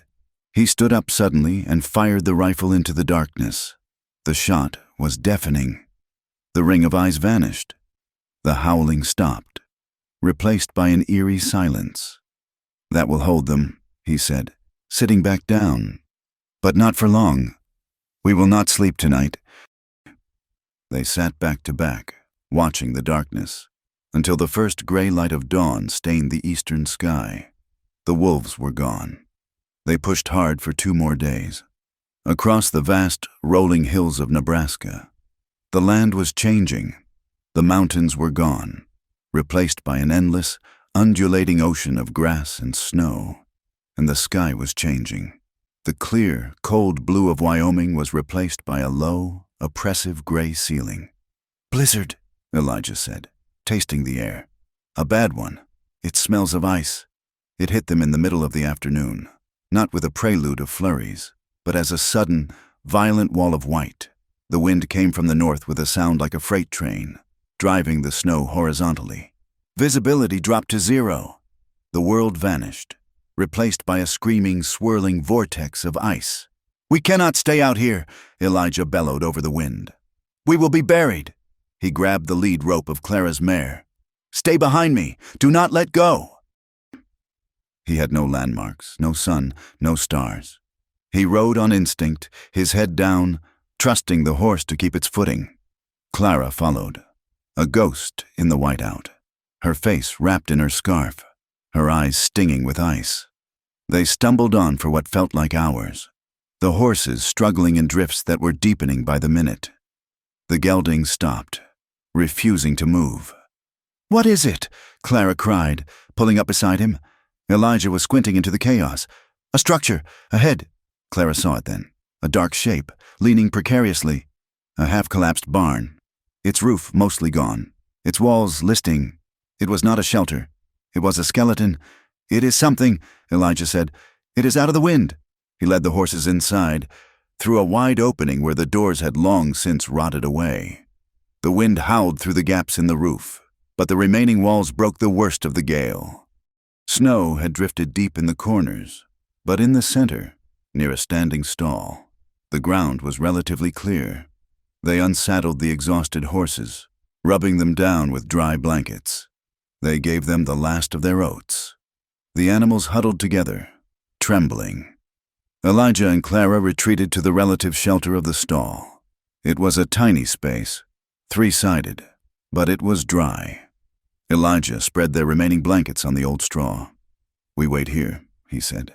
His voice was weary. The journey, the cold, the lack of sleep, it was all catching up to him. It could be a day, it could be 3. They sat in the dim, gray light, listening to the blizzard rage outside. The cold was a living thing, seeping through the walls, through their coats, into their bones. They ate the last of their jerky in silence. As the light failed, the temperature plummeted. The cold became unbearable. Shivering was no longer enough. It was a deep, paralyzing chill that slowed the blood. "I am so cold, Elijah," Clara whispered, her teeth chattering. "I cannot feel my hands." Elijah looked at her. Her face was pale, her lips tinged with blue. He was no better. They were dying of the cold, slowly. "We have one last option," he said. His voice was rough. "What?" "Skin to skin," he said, not looking at her. "It is the only way, to share heat, or we freeze." Clara stared at him, the man who had slept on the floor, the man who had kept his distance, bound by a promise. "All right," she said. He turned to her. In the gloom, his eyes were dark pools of shadow. He was not a man making an advance. He was a man fighting for their lives. Awkwardly, their hands numb and clumsy, they began to undress. They pulled off their frozen boots, their heavy coats, their wool shirts. The air hit their skin like 1,000 needles. They lay down on the blankets, pulling the buffalo robe over them. They lay facing each other, their bodies still separated by a few inches of frigid air. "Clara," Elijah whispered. "I know," she said. She moved first. She closed the distance, pressing her cold skin against his. The shock of it made them both gasp. He was all hard muscle and old scars. She was soft, smaller, fitting against him. He wrapped his arms around her, pulling her tight. His hands splayed across her back. She buried her face in the hollow of his shoulder, her arms around his waist.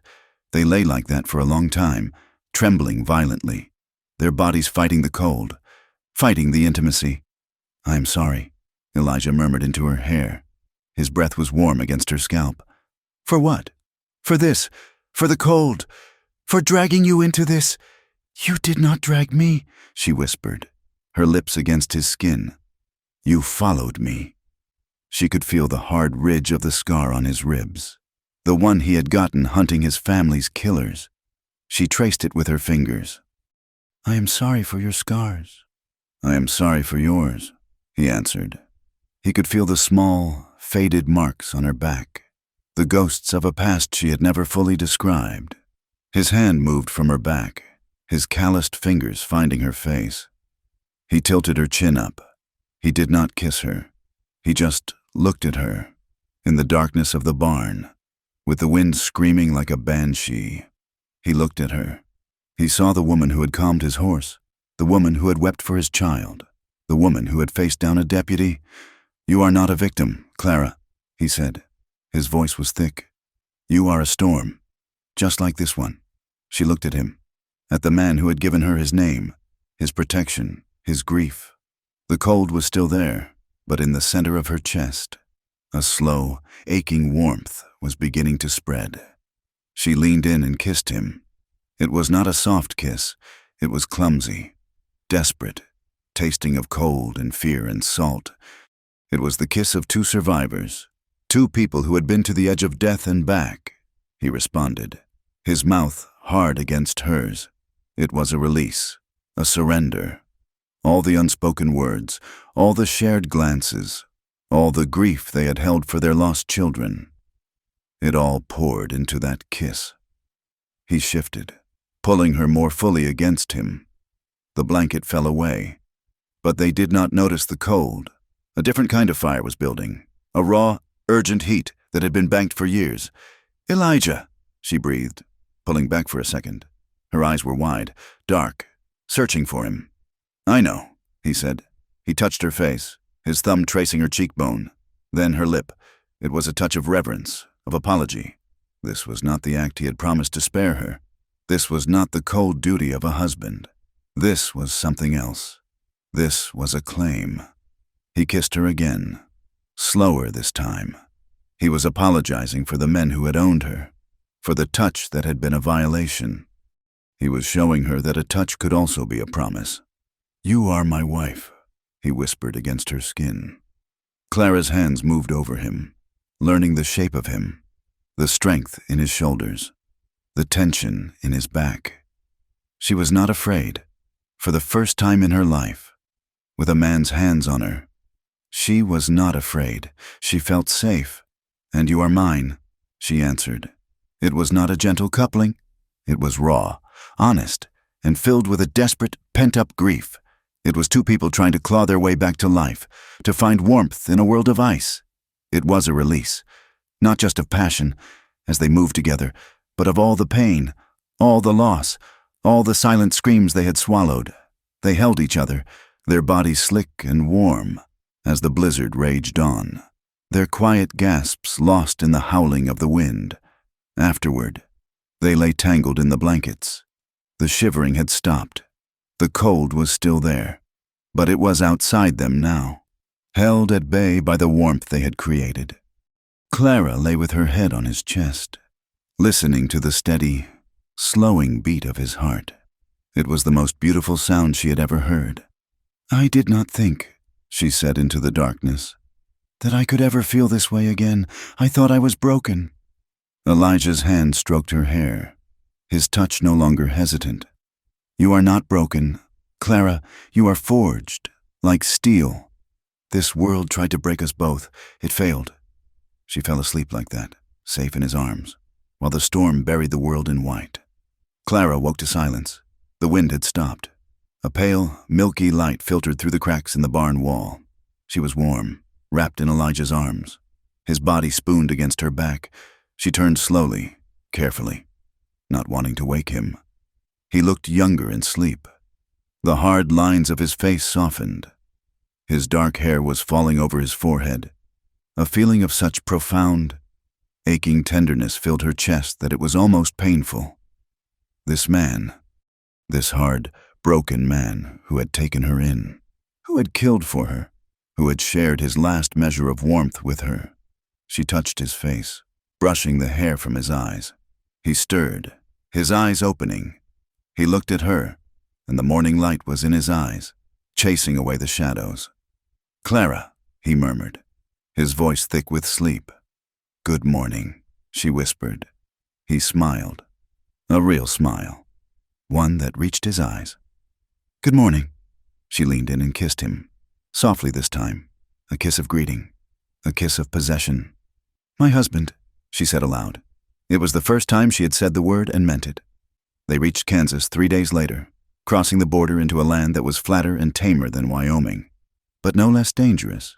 They traded their horses for a sturdy wagon and a new team, wanting to look less like fugitives and more like settlers. Clara's knowledge of Silas Thorne's operation led them to a small town called Junction Creek, a dusty, wind-blown stop on the railway line. He used this place as a way station, Clara explained as they rode down the main street. "He kept women here before moving them east. He has people here. We must be careful." The town was grim. A single hotel, 2 saloons, and a general store. They took a room at the hotel, signing the register as Mr. and Mrs.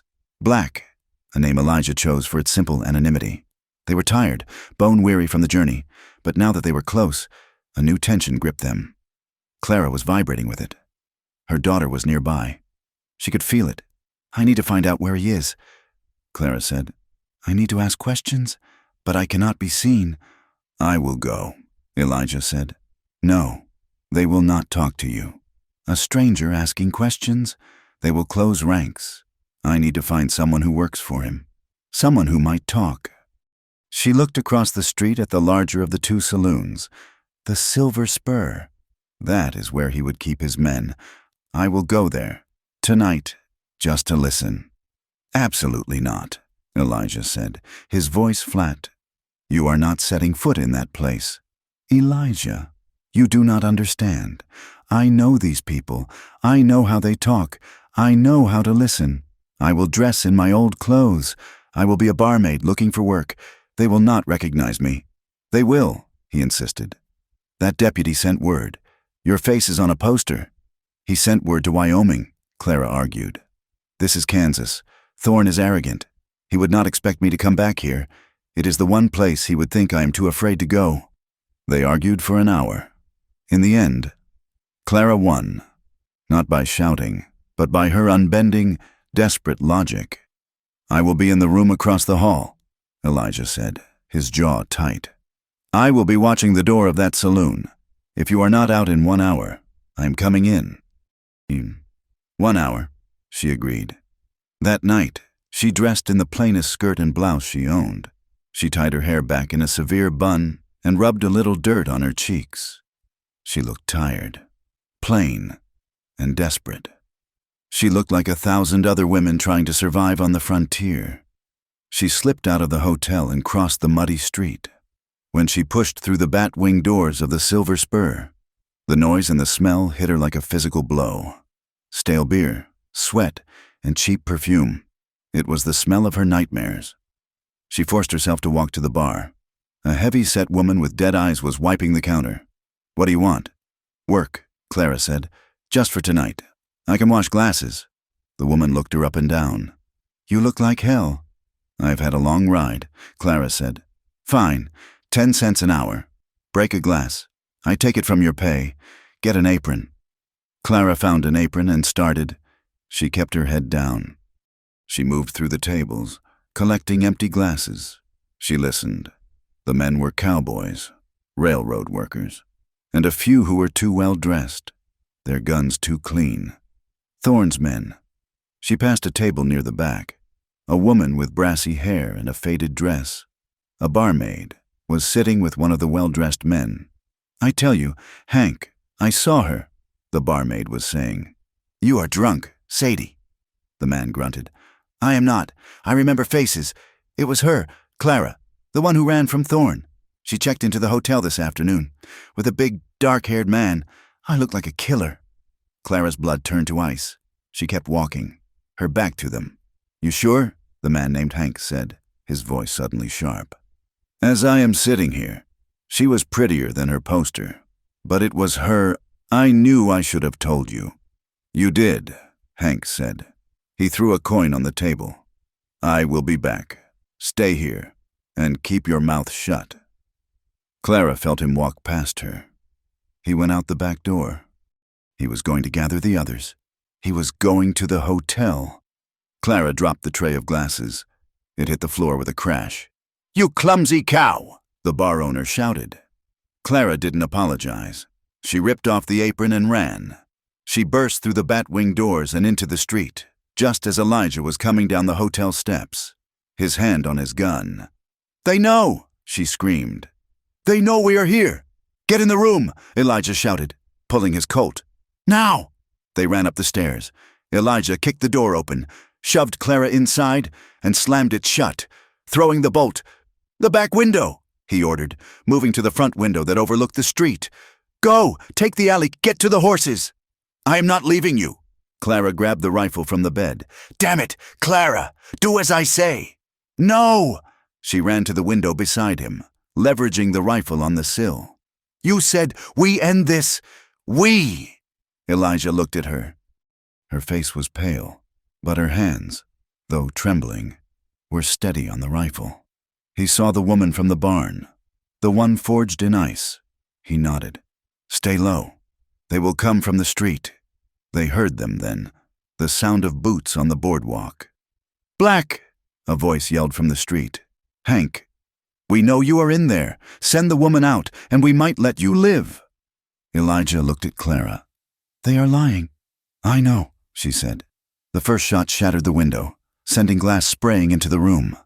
Clara screamed, dropping to the floor. Elijah was already moving. He fired twice through the doorway of the adjoining room. He had rented both. "There are two coming up the stairs," he yelled. He dove as a shotgun blast tore through the wall where he had been standing. He fired again. A man screamed and tumbled back down the stairs. Clara was at the window. She saw Hank and another man in the street, taking cover behind a water trough. "Two in the street." "Do not fire until you have a shot," Elijah yelled from the other room. He was in a gunfight with the man on the stairs. Hank fired again. The bullet thudded into the wall above Clara's head. "Elijah!" she screamed, terrified. A shot exploded from Elijah's room. Then silence. Elijah walked back into her room, reloading his Colt.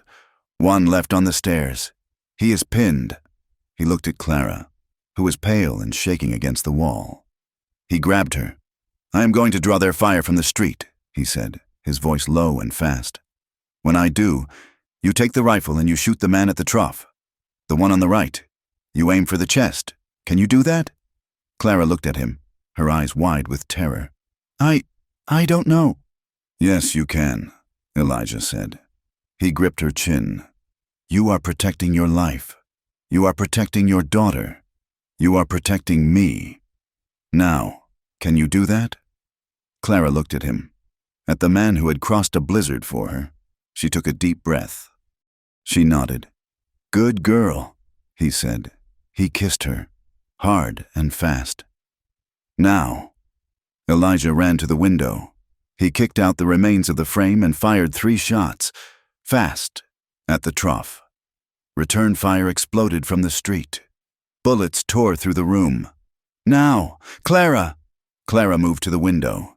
She saw Hank reloading. She saw the other man. He was leaning out, taking aim at Elijah's window. She leveled the rifle. Her hands were shaking. The front sight wavered. "Aim for the chest." She saw the man's face. He was young, no older than 20. He was just a man doing a job. "He is trying to kill your husband." Clara pulled the trigger. The recoil slammed the butt of the rifle into her shoulder. The explosion was deafening. The man in the street grunted. He looked down at his chest, a look of pure surprise on his face.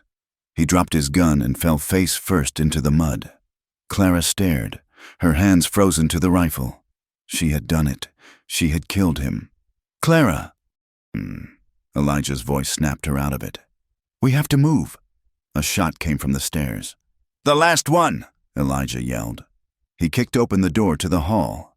He fired. The man on the stairs fired back. Elijah grunted. He staggered back into the room. His hand pressed to his side. A dark, wet stain was spreading through his shirt. "Elijah!" Clara screamed. "I am fine," he gritted, but his face was white with pain. "He is dead," "We are going." Hank was gone from the street, scared off by the rifle. Elijah grabbed Clara's arm. "The back way, now!" He stumbled, leaning on her. She took his weight, her rifle in her other hand. They ran down the back stairs, into the alley. "The horses!"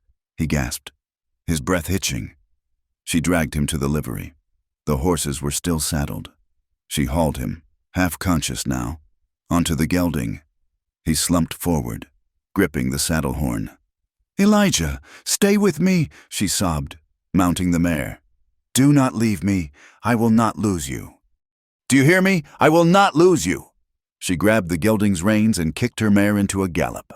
They rode out of Junction Creek, leaving the sound of shouting and the smell of gunpowder behind them, disappearing once more into the vast, dark prairie. She rode for hours, until the horses were spent and Elijah was barely hanging on. She found a light, a single candle in the window of a sod house dug into the side of a hill. It was a midwife's cabin, a sign of a hex hanging over the door to ward off evil. Clara pounded on the door, sobbing, "Please, help me. My husband is shot." The door opened. An old woman, her face a roadmap of wrinkles, stood there, holding a lamp. She looked at Clara, at the man slumped over the horse. "Bring him in," she said, her voice like dry leaves. Clara and the woman, whose name was Elspeth, dragged him inside and laid him on a narrow cot. He was unconscious, his breathing shallow. "He is bleeding bad," Elspeth said. She lit 2 more lamps, her movements calm and practiced. "Hold him down. This will hurt." She tore open his shirt. The bullet had gone in his side, under the ribs. It was ugly. Elspeth examined the wound with her fingers. Elijah groaned, his back arching off the cot. "It is clean through," the old woman said, relieved. "No bullet to dig for, but he has lost a lot of blood." She fetched hot water, carbolic, and clean bandages. She stitched the wound with a curved needle and thick black thread, her hands steady as stone. Clara never left his side. She held his hand, whispering to him, though she did not know if he could hear. "Stay with me, Elijah. Please, stay with me. I love you." Elspeth finished binding his chest. She gave Clara a cup of bitter-smelling tea. "Drink. You look like a ghost." "Will he live?" Clara asked, her voice trembling. "He is strong," Elspeth said, looking at Elijah. "But he is weak. The fever will come. If he survives the fever, he will live. It is in God's hands now. And his—" The old woman went to her own bed and lay down, pulling a quilt over her.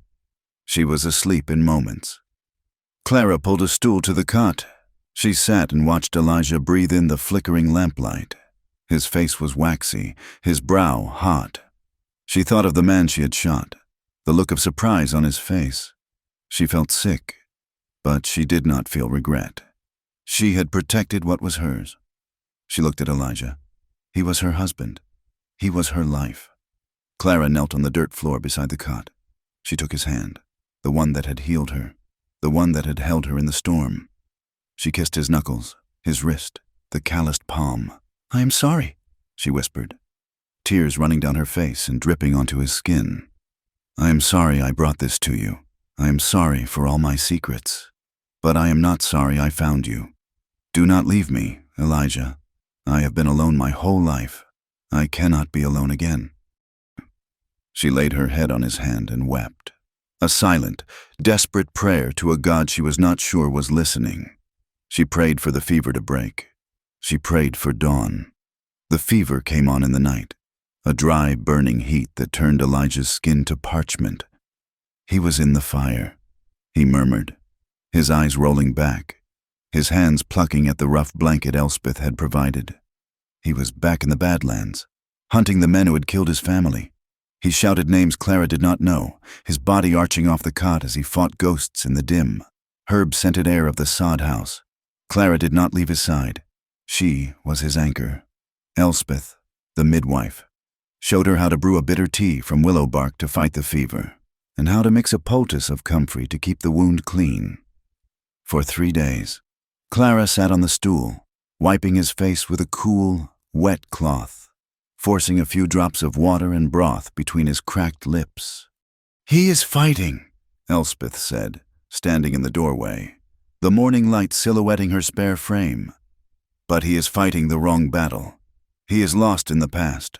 If he does not find a reason to come back to the present, he will let go." Clara knew what she had to do. When the fever spiked that afternoon, when his breathing became shallow and fast, she leaned in close. She put her mouth to his ear, shutting out the old woman, shutting out the world. "You cannot go," she whispered, her voice fierce. "I will not let you. Do you hear me, Elijah? You have to stay. I need you, and Lily needs you." She began to talk. She told him about her daughter. She told him not about the loss, but about life. "Her hair," Clara whispered, her hand moving to Elijah's forehead, stroking back his damp hair as if he were a child. It was the color of corn silk, and she had a laugh. It was like a little bell. She was afraid of frogs, but she loved the rain. She would stand on the porch in Kansas City, her face turned up to the sky, trying to catch the drops on her tongue. She talked for hours. She described the small, faded blue dress Lily wore the day she was taken. She described the lullaby she sang to her every night, the one about the moon and the stars and the hawk that kept watch. She poured the memory of her daughter into the failing vessel of her husband, trying to fill the hole the fever was burning. "She has my eyes, Elijah. When you see her, you will know. And we will see her. You promised we would end this. You cannot break a promise to me now." On the fourth morning, the fever broke. Clara had fallen asleep in the chair, her head on the cot by his hand. She woke when his fingers moved, curling to grip hers. She looked up. His eyes were open. They were clear. The delirium was gone. He was looking at her, his gaze weak but steady. "A girl," he rasped. His throat was raw. Clara's heart stopped. "What?" "Lily," he said. "You said she loved the rain." Clara burst into tears, a flood of relief and exhaustion that shook her whole body. She laid her head on his chest, her sobs muffled against his shirt. His hand, heavy and slow, came up to rest on her hair. He was back. His recovery was brutal. The wound was clean, but his body was ravaged by the infection and the blood loss. He could not sit up on his own. Elspeth's sod house was a haven, but it was not a home. They had to move. "You are a fool to try," Elspeth grunted, stirring a pot over her small fire. "He needs 2 more weeks. He needs rest." "We do not have 2 weeks," Elijah said. He was sitting on the edge of the cot, his face pale and slick with sweat.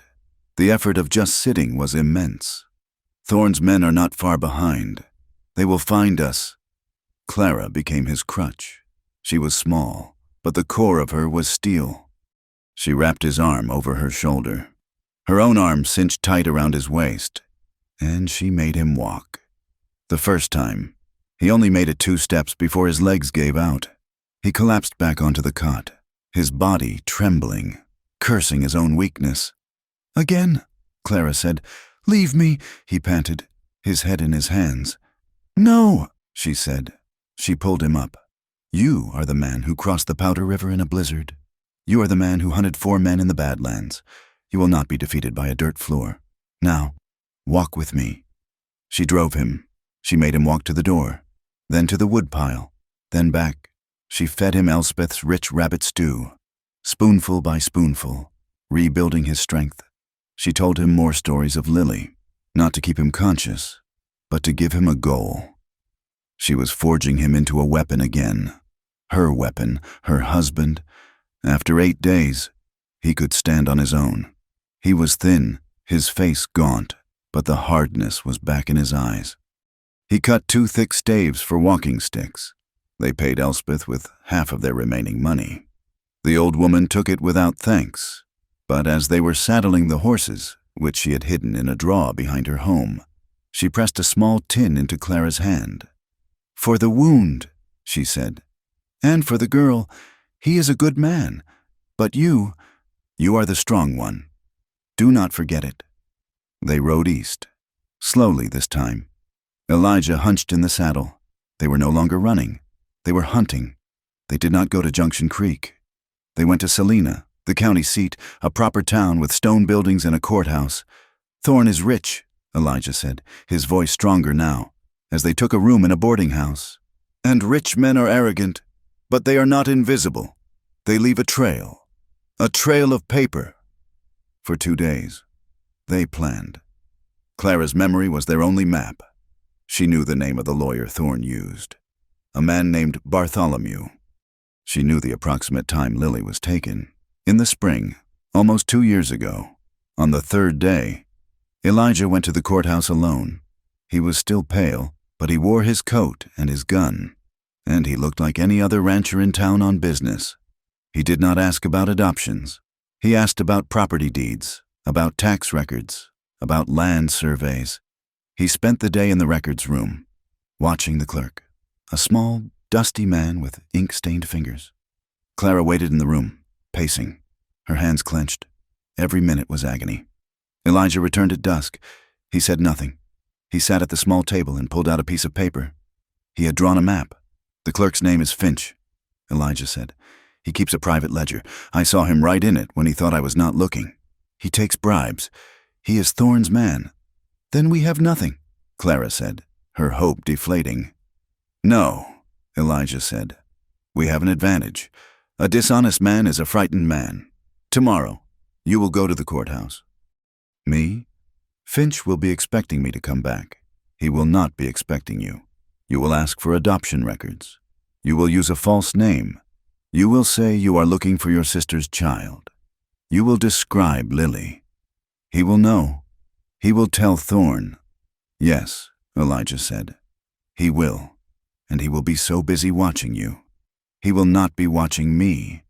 The plan was a risk, but it was the only one they had. The next morning, Clara walked into the courthouse. Her heart was a drum against her ribs. She found Finch. She gave him the false name and the false story. The clerk's eyes, magnified by thick glasses, went cold. He told her there were no such records. He told her to leave. Clara pressed. She wept. She begged. She played the part of the desperate woman, all while Finch watched her with a look of cold dismissal. As she was leaving, she saw him. Through the doorway to the back room, she saw Elijah. He was not supposed to be there. He was standing behind Finch's desk, the clerk's private ledger open in his hand. Finch had left it out, secure in his own office. Elijah looked up, his eyes meeting Clara's. He nodded once, a bare, sharp movement. Clara turned and fled the courthouse. He met her back at the boarding house an hour later. He did not look triumphant. He looked grim. "He found the page," he said. He had copied the entry. It was not listed as an adoption. It was listed as an indenture. A girl. Anne, age 6, indenture to Mr. and Mrs. Carruthers of Lawrence, Kansas, for a term of 20 years. The fee, paid in cash to Mr. Bartholomew, was $500. Carruthers, Clara whispered, the name foreign. Anne, "It is a lie," Elijah said. "A legal cover, but the description matches. Blonde hair, blue eyes, and the date. It is her." "Lawrence," Clara said. "That is 100 miles. We ride tomorrow," Elijah said. Lawrence was a different world. It was a city of brick and stone, of wide green lawns and universities. It was a place of civilization, a place that had forgotten the smell of blood and mud. The Carruthers home was the grandest on the street, a 2-story white house with a wide porch and a picket fence so white it hurt the eyes. Clara and Elijah stood on the street, looking at it. They were dusty from the road. Their clothes, Western, plain. They looked like what they were, wolves at the door of the sheepfold. "I'm afraid," Clara whispered, her hand finding his. "I am with you," he said. He squeezed her hand, then let it go. "Let me talk." They walked up the brick path. Elijah lifted the heavy brass knocker. A moment later, the door was opened by a maid in a black dress. She looked at them with open disdain. "Deliveries are in the back." "We are not a delivery," Elijah said, his voice polite but firm. "We are here to see Mr. Carruthers, about a child." The maid's face paled. I do not know what you mean." "He means our daughter," Clara said, pushing past the maid and into the foyer.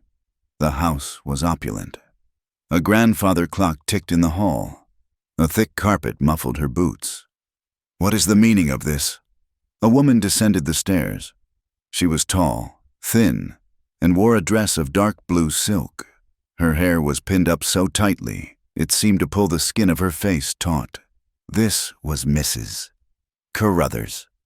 "I am Clara Briggs," Clara said, her voice shaking but gaining strength. "And you have my daughter, Mrs." Carruthers looked at her as if she were a piece of dirt on her clean floor. "I have no idea what you're talking about. I have one daughter, Anne. Now, get out of my house before I call the sheriff." "She is not Anne," Clara insisted. "Her name is Lily. You bought her from a man named Silas Thorne." At the name, a man who had been standing in the doorway of a study, a thin man with spectacles, flinched. "Mr. Carruthers." "Helen." "Mr. Carruthers said, his voice thin. "Perhaps we should hear what they have to say." "We will do no such thing." "Robert." "Mrs." Carruthers snapped. "This is preposterous." "We know about the indenture," Elijah said, his voice filling the hall. It was the voice of the High Plains, hard and cold.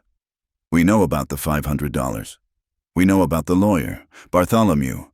It was a theft, and we are here to correct it." "Mrs."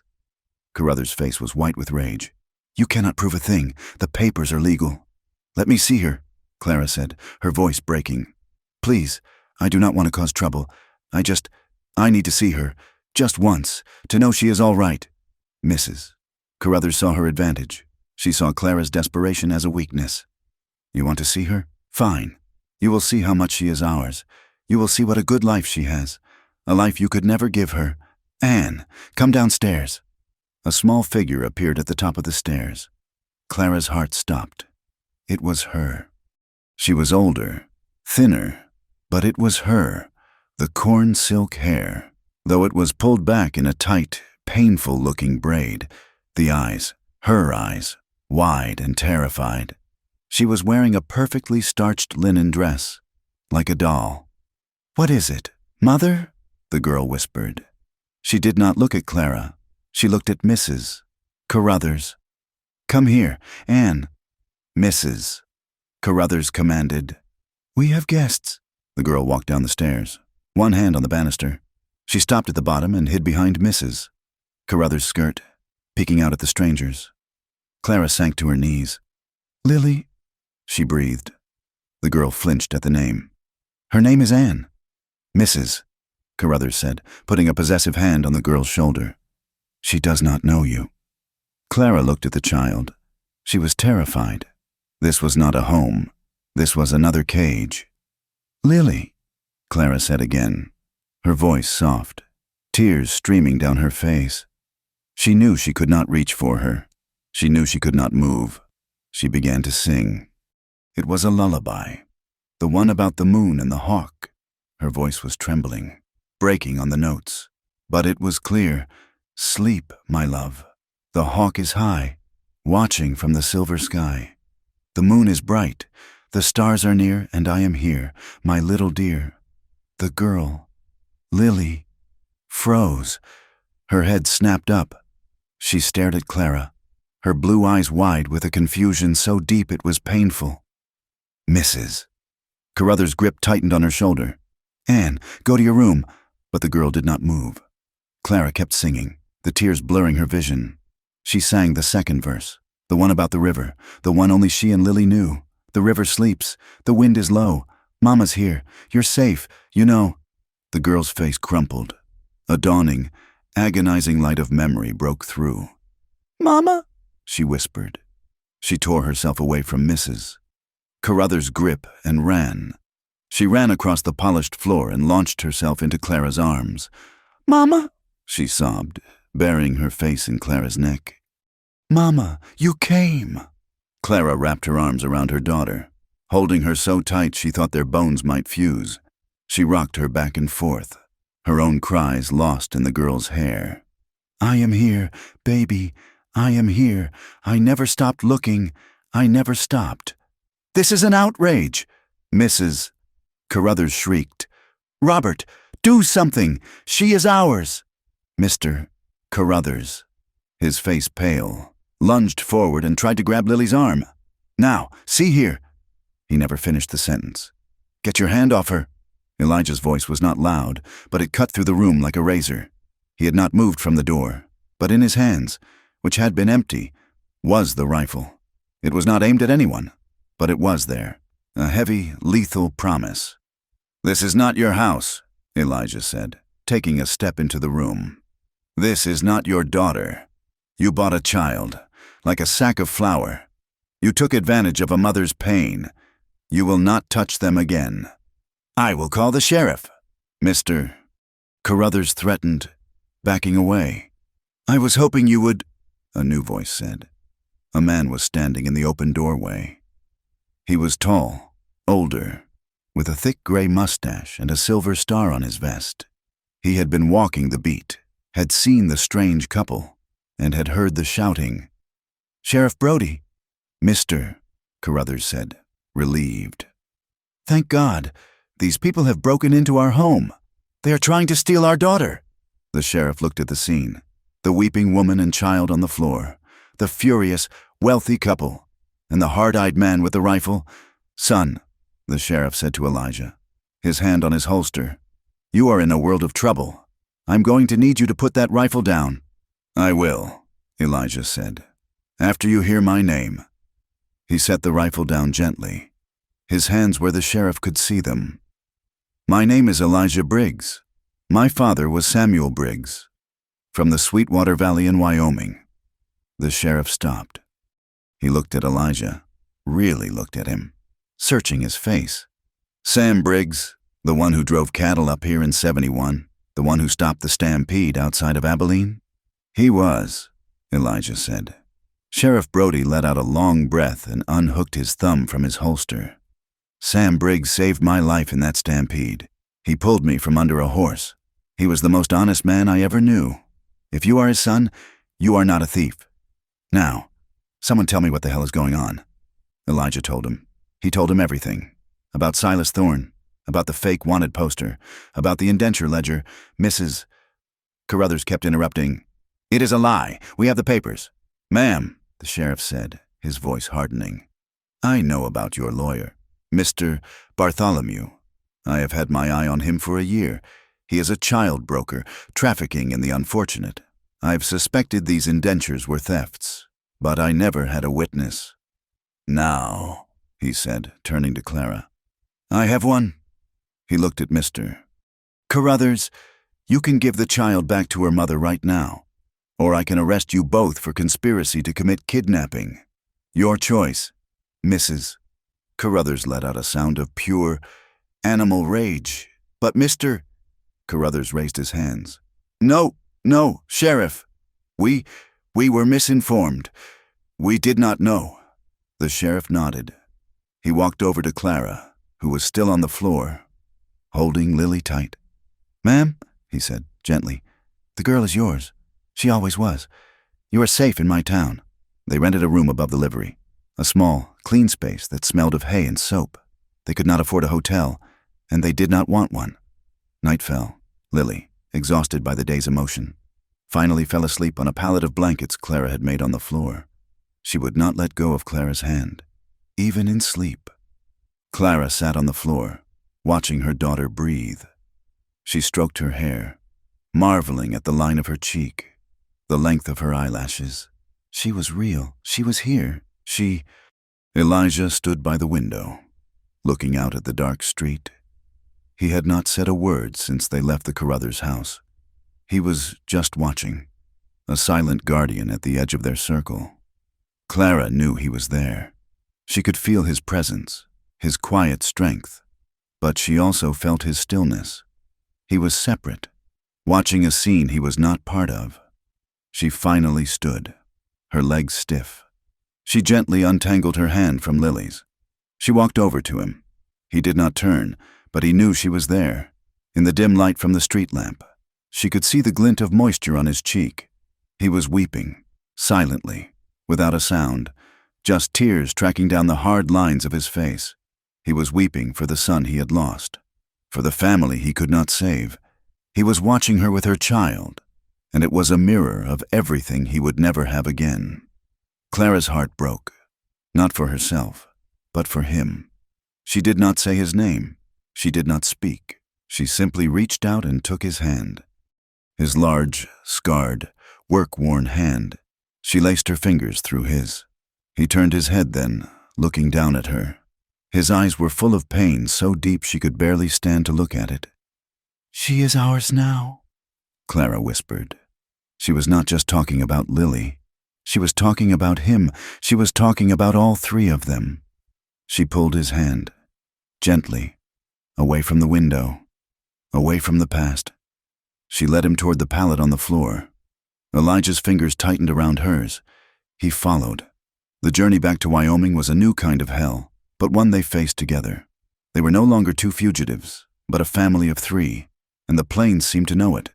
Testing their new, fragile bond, Lily, weakened by 2 years of confined, anxious living with the Carruthers, fell ill just days after they crossed the Nebraska border. It was a fever, hot and dry, that left her delirious, crying out for a mother who was not Clara. Clara's terror was absolute. She saw the shadow of her own loss, of Elijah's loss, hovering over them. But Elijah, though still mending from his own wound, was a rock. He was the one who found the sheltered draw, who built a lean-to against the biting wind. He was the one who hunted, bringing back a rabbit to make a broth. His hands, scarred and strong, now gentle as he helped Clara spoon the liquid into Lily's mouth. "She will make it," he said one night, as Clara wept silently, holding her daughter's hot hand. "She has your strength, and she has her mother back. That is a medicine no doctor can buy." He sat with them, his body a bulwark against the cold, his rifle across his lap, watching the darkness. He was not just a husband. He was a father, assuming the role with a grim, protective certainty that filled Clara with a love so fierce it hurt. When the fever broke, they pushed on. Lily rode on Elijah's lap, bundled in his coat, her small head resting against his chest. Clara watched them, her heart aching with a fragile, terrified joy. They arrived at the ranch under a sky the color of a fresh bruise, the snow deep and untouched. The cabin was exactly as they had left it, cold, silent, and empty. But it was not empty for long. Elijah carried Lily inside and set her on the bed. The child looked around at the rough, one-room cabin, her eyes wide with an uncertainty that broke Clara's heart. This was not the grand house in Lawrence. "It is not much," Clara whispered, kneeling beside her. "It is ours," Elijah said, his voice filling the small space, making it feel solid.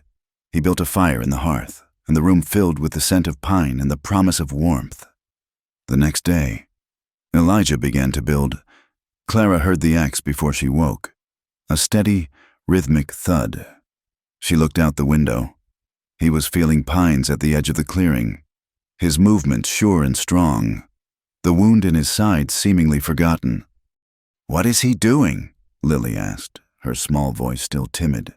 "He is building your room," Clara said, her own voice thick with emotion.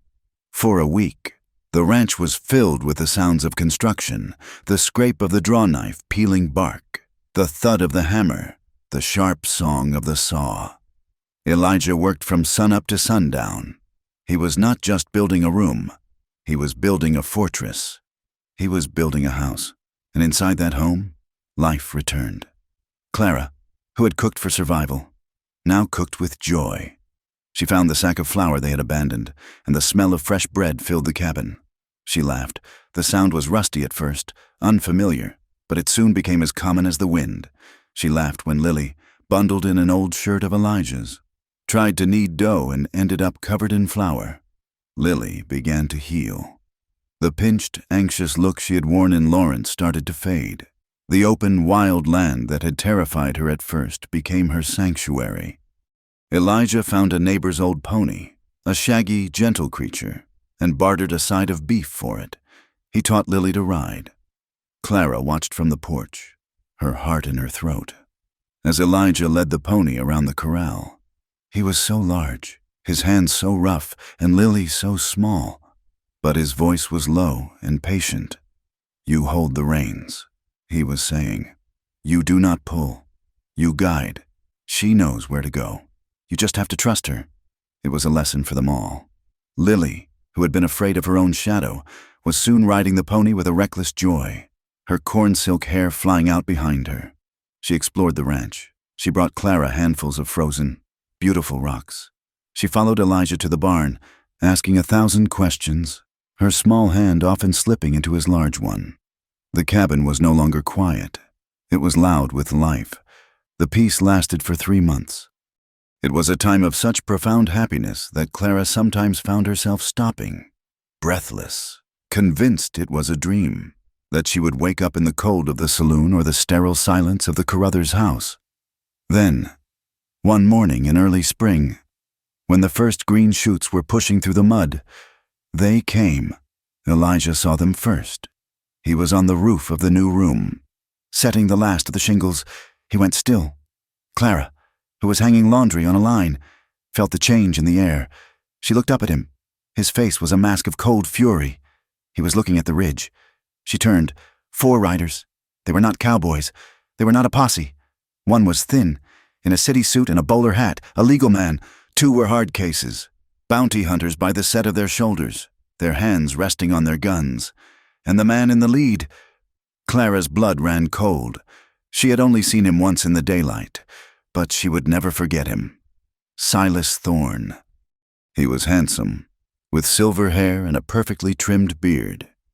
He rode a magnificent black horse, and he looked as if he were surveying a property he already owned. "Clara," Elijah's voice was low, sharp. "Get Lily, go to her room, lock the door, and keep the pistol. Elijah, do it, now." She ran, her heart pounding. "Lily, inside, now, it is a game." She pushed her daughter into the new room, the one with thick walls, and barred the door. She grabbed the colt from the mantel and stood, her back to the door, her body a shield. Elijah climbed down from the roof, landing on the porch with a soft thud. He did not have his rifle.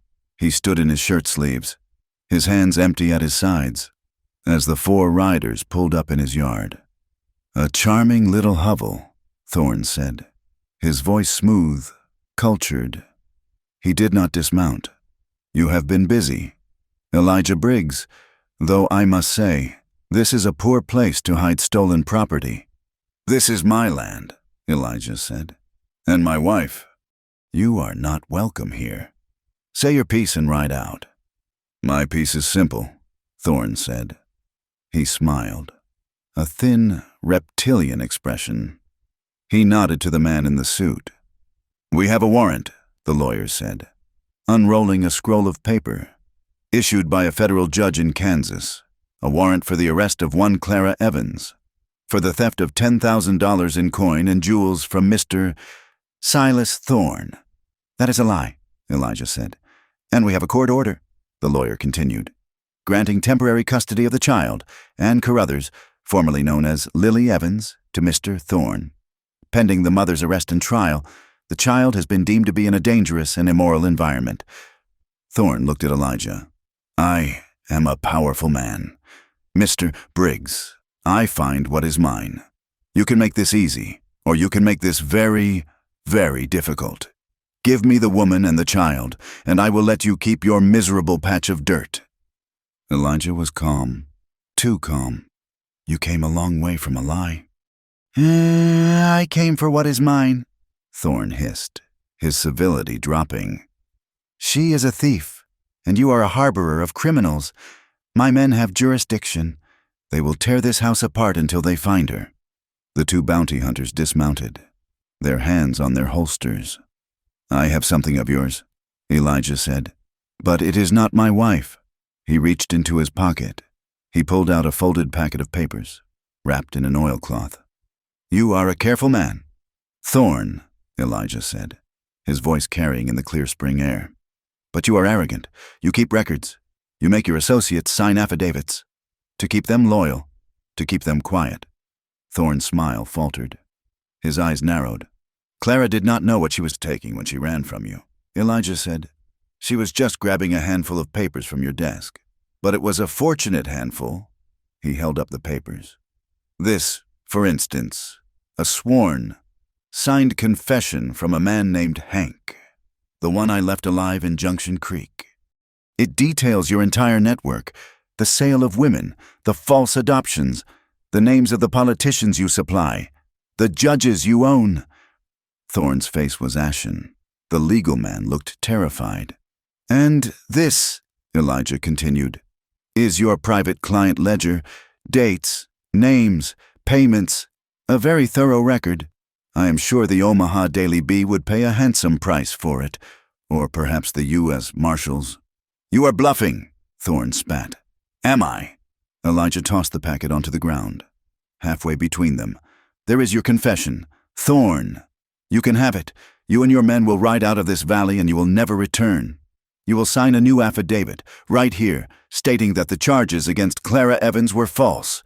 A mistake. In return, I will not destroy you. Thorne stared at the packet. He looked at his men. He was trapped.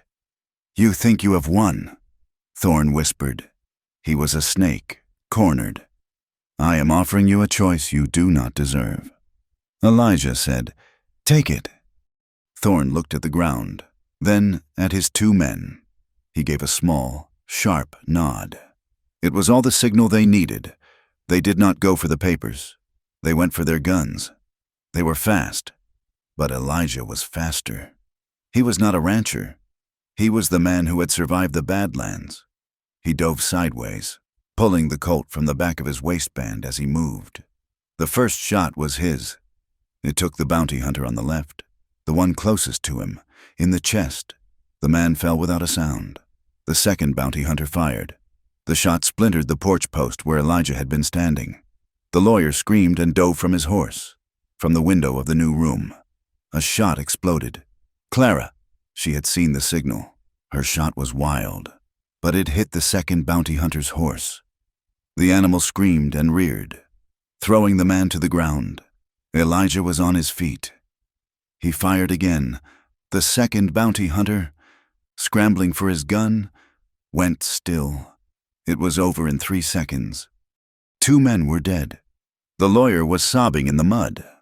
Silas Thorne sat on his horse, frozen, his hand halfway to the pistol in his coat. He stared at Elijah, who was now standing, gun raised, smoke coiling from the barrel. I do not think, Elijah said, his voice deadly quiet, that you will be taking my wife today. Thorne looked at the 2 dead men. He looked at the house. He looked at the smoking pistol in Elijah's hand. His civilized mask was gone. His face was a contortion of pure, murderous rage. He spurred his horse, not at Elijah, but at the porch, at the window where Clara stood. He was going to ride him down, to get to her. Elijah fired. The bullet hit Thorne in the shoulder. He cried out, losing his grip on the reins, but he did not fall. Hold your fire! A voice bellowed from the ridge. Elijah turned. A dozen riders were coming down the pass. At their head was the local sheriff, the one who had been wary of Blackwood, the one Elijah had spoken to in town just a week before, handing him a sealed copy of the ledger for safekeeping. The sheriff and his posse thundered into the yard. Their guns drawn, they surrounded the scene, the 2 dead men, the weeping lawyer, Thorne clutching his bloody shoulder, and Elijah standing on his porch, his gun still hot. What in God's name? Briggs? The sheriff demanded. He tried to take my wife. Sheriff, Elijah said, lowering the pistol. His men fired first. It is a lie, Thorne roared. He is a murderer. He shot us in cold blood. The sheriff dismounted. He looked at Thorne, then at the dead men. He saw the guns in their hands. I do not think so. Mr. Thorne, the sheriff said. He pulled a piece of paper from his own pocket. It was a telegram. I sent that ledger to the U.S. Marshal in Cheyenne. Got this back an hour ago.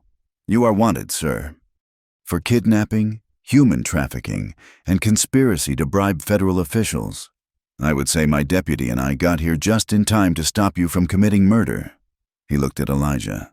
Though it seems you had the situation well in hand, the sheriff nodded to his men. Cuff him. And that one in the mud. As the deputies dragged Thorne from his horse, the man's eyes met Elijah's. They were filled with a black, bottomless hatred. "You are dead, Briggs," Thorne spat, blood dripping from his chin. "You and your whore. I will see you both in hell." "You first," Elijah said. He turned and walked back into the house. He found Clara in the doorway of Lily's room.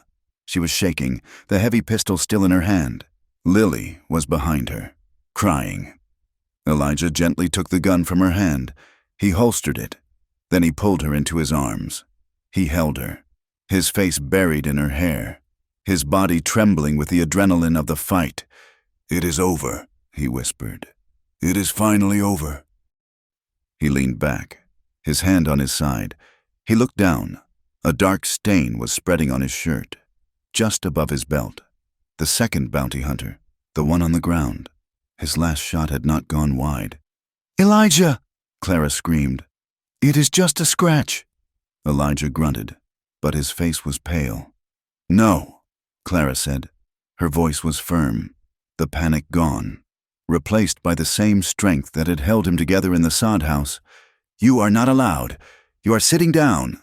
She pushed him into a chair. She tore his shirt open. It was a deep graze, bleeding badly, but it had not gone deep. The bullet had torn flesh, but missed bone. "It seems," Elijah said, wincing as she pressed a cloth to the wound, "that you are fated to be stitching me back together." "It seems," Clara said, her hands already steady, her eyes meeting his. "That I am." Months later, true spring arrived. The snow melted, the rivers ran full, and the high plains burst into a riot of color. Purple lupine, yellow balsam root, and red paintbrush covered the valley. The ranch was transformed. The new room was painted, a pale, cheerful blue inside. A small garden, fenced against the deer, was growing green with beans and corn. Lily's pony was a permanent fixture by the porch. The sound of the ranch was no longer just the wind. It was the sound of Lily's laughter as she chased chickens, the sound of Clara singing as she cooked, the sound of Elijah's hammer as he mended the barn roof. They worked together. They were partners in every sense of the word. They rode the fence line side by side. He taught her how to read the brands, and she taught him how to graft apple trees. They were a single unit, moving in the easy, silent rhythm of people who know each other's hearts. The ghosts were still there. The small grave behind the cabin was now tended, with wildflowers planted on the mound. Elijah had told Lily about Samuel, and she had placed one of her beautiful rocks on the marker. The past was not forgotten. It was woven into the fabric of the present. One evening, after a long day of branding, they sat on the porch. The air was warm, smelling of sage and pine. A million stars pulsed in the vast, black sky. Inside, Lily was asleep in her room, safe. Clara was tired. She leaned her head against Elijah's shoulder. He put his arm around her, pulling her close. She looked out at the land, their land. It was still a hard country, still wild, but it was not empty. It was full. "I still only wanted a job," Clara whispered, her voice soft in the stillness. "I came here with nothing, just looking for a roof. But you gave me everything." Elijah was quiet for a long time. He held her, his calloused hand tracing the line of her jaw, his thumb brushing her lips. He leaned in, resting his forehead against her temple, breathing in the scent of her hair. "No, Clara," he answered, his voice low and rough with an emotion he no longer hid. "You gave me back my life. Thank you for listening to this story. We would love to know where you are listening from, so please drop a comment and say hello. Your thoughts mean the world to us, so please share them in English. And if you enjoyed this journey, do not forget to subscribe to From Wild West.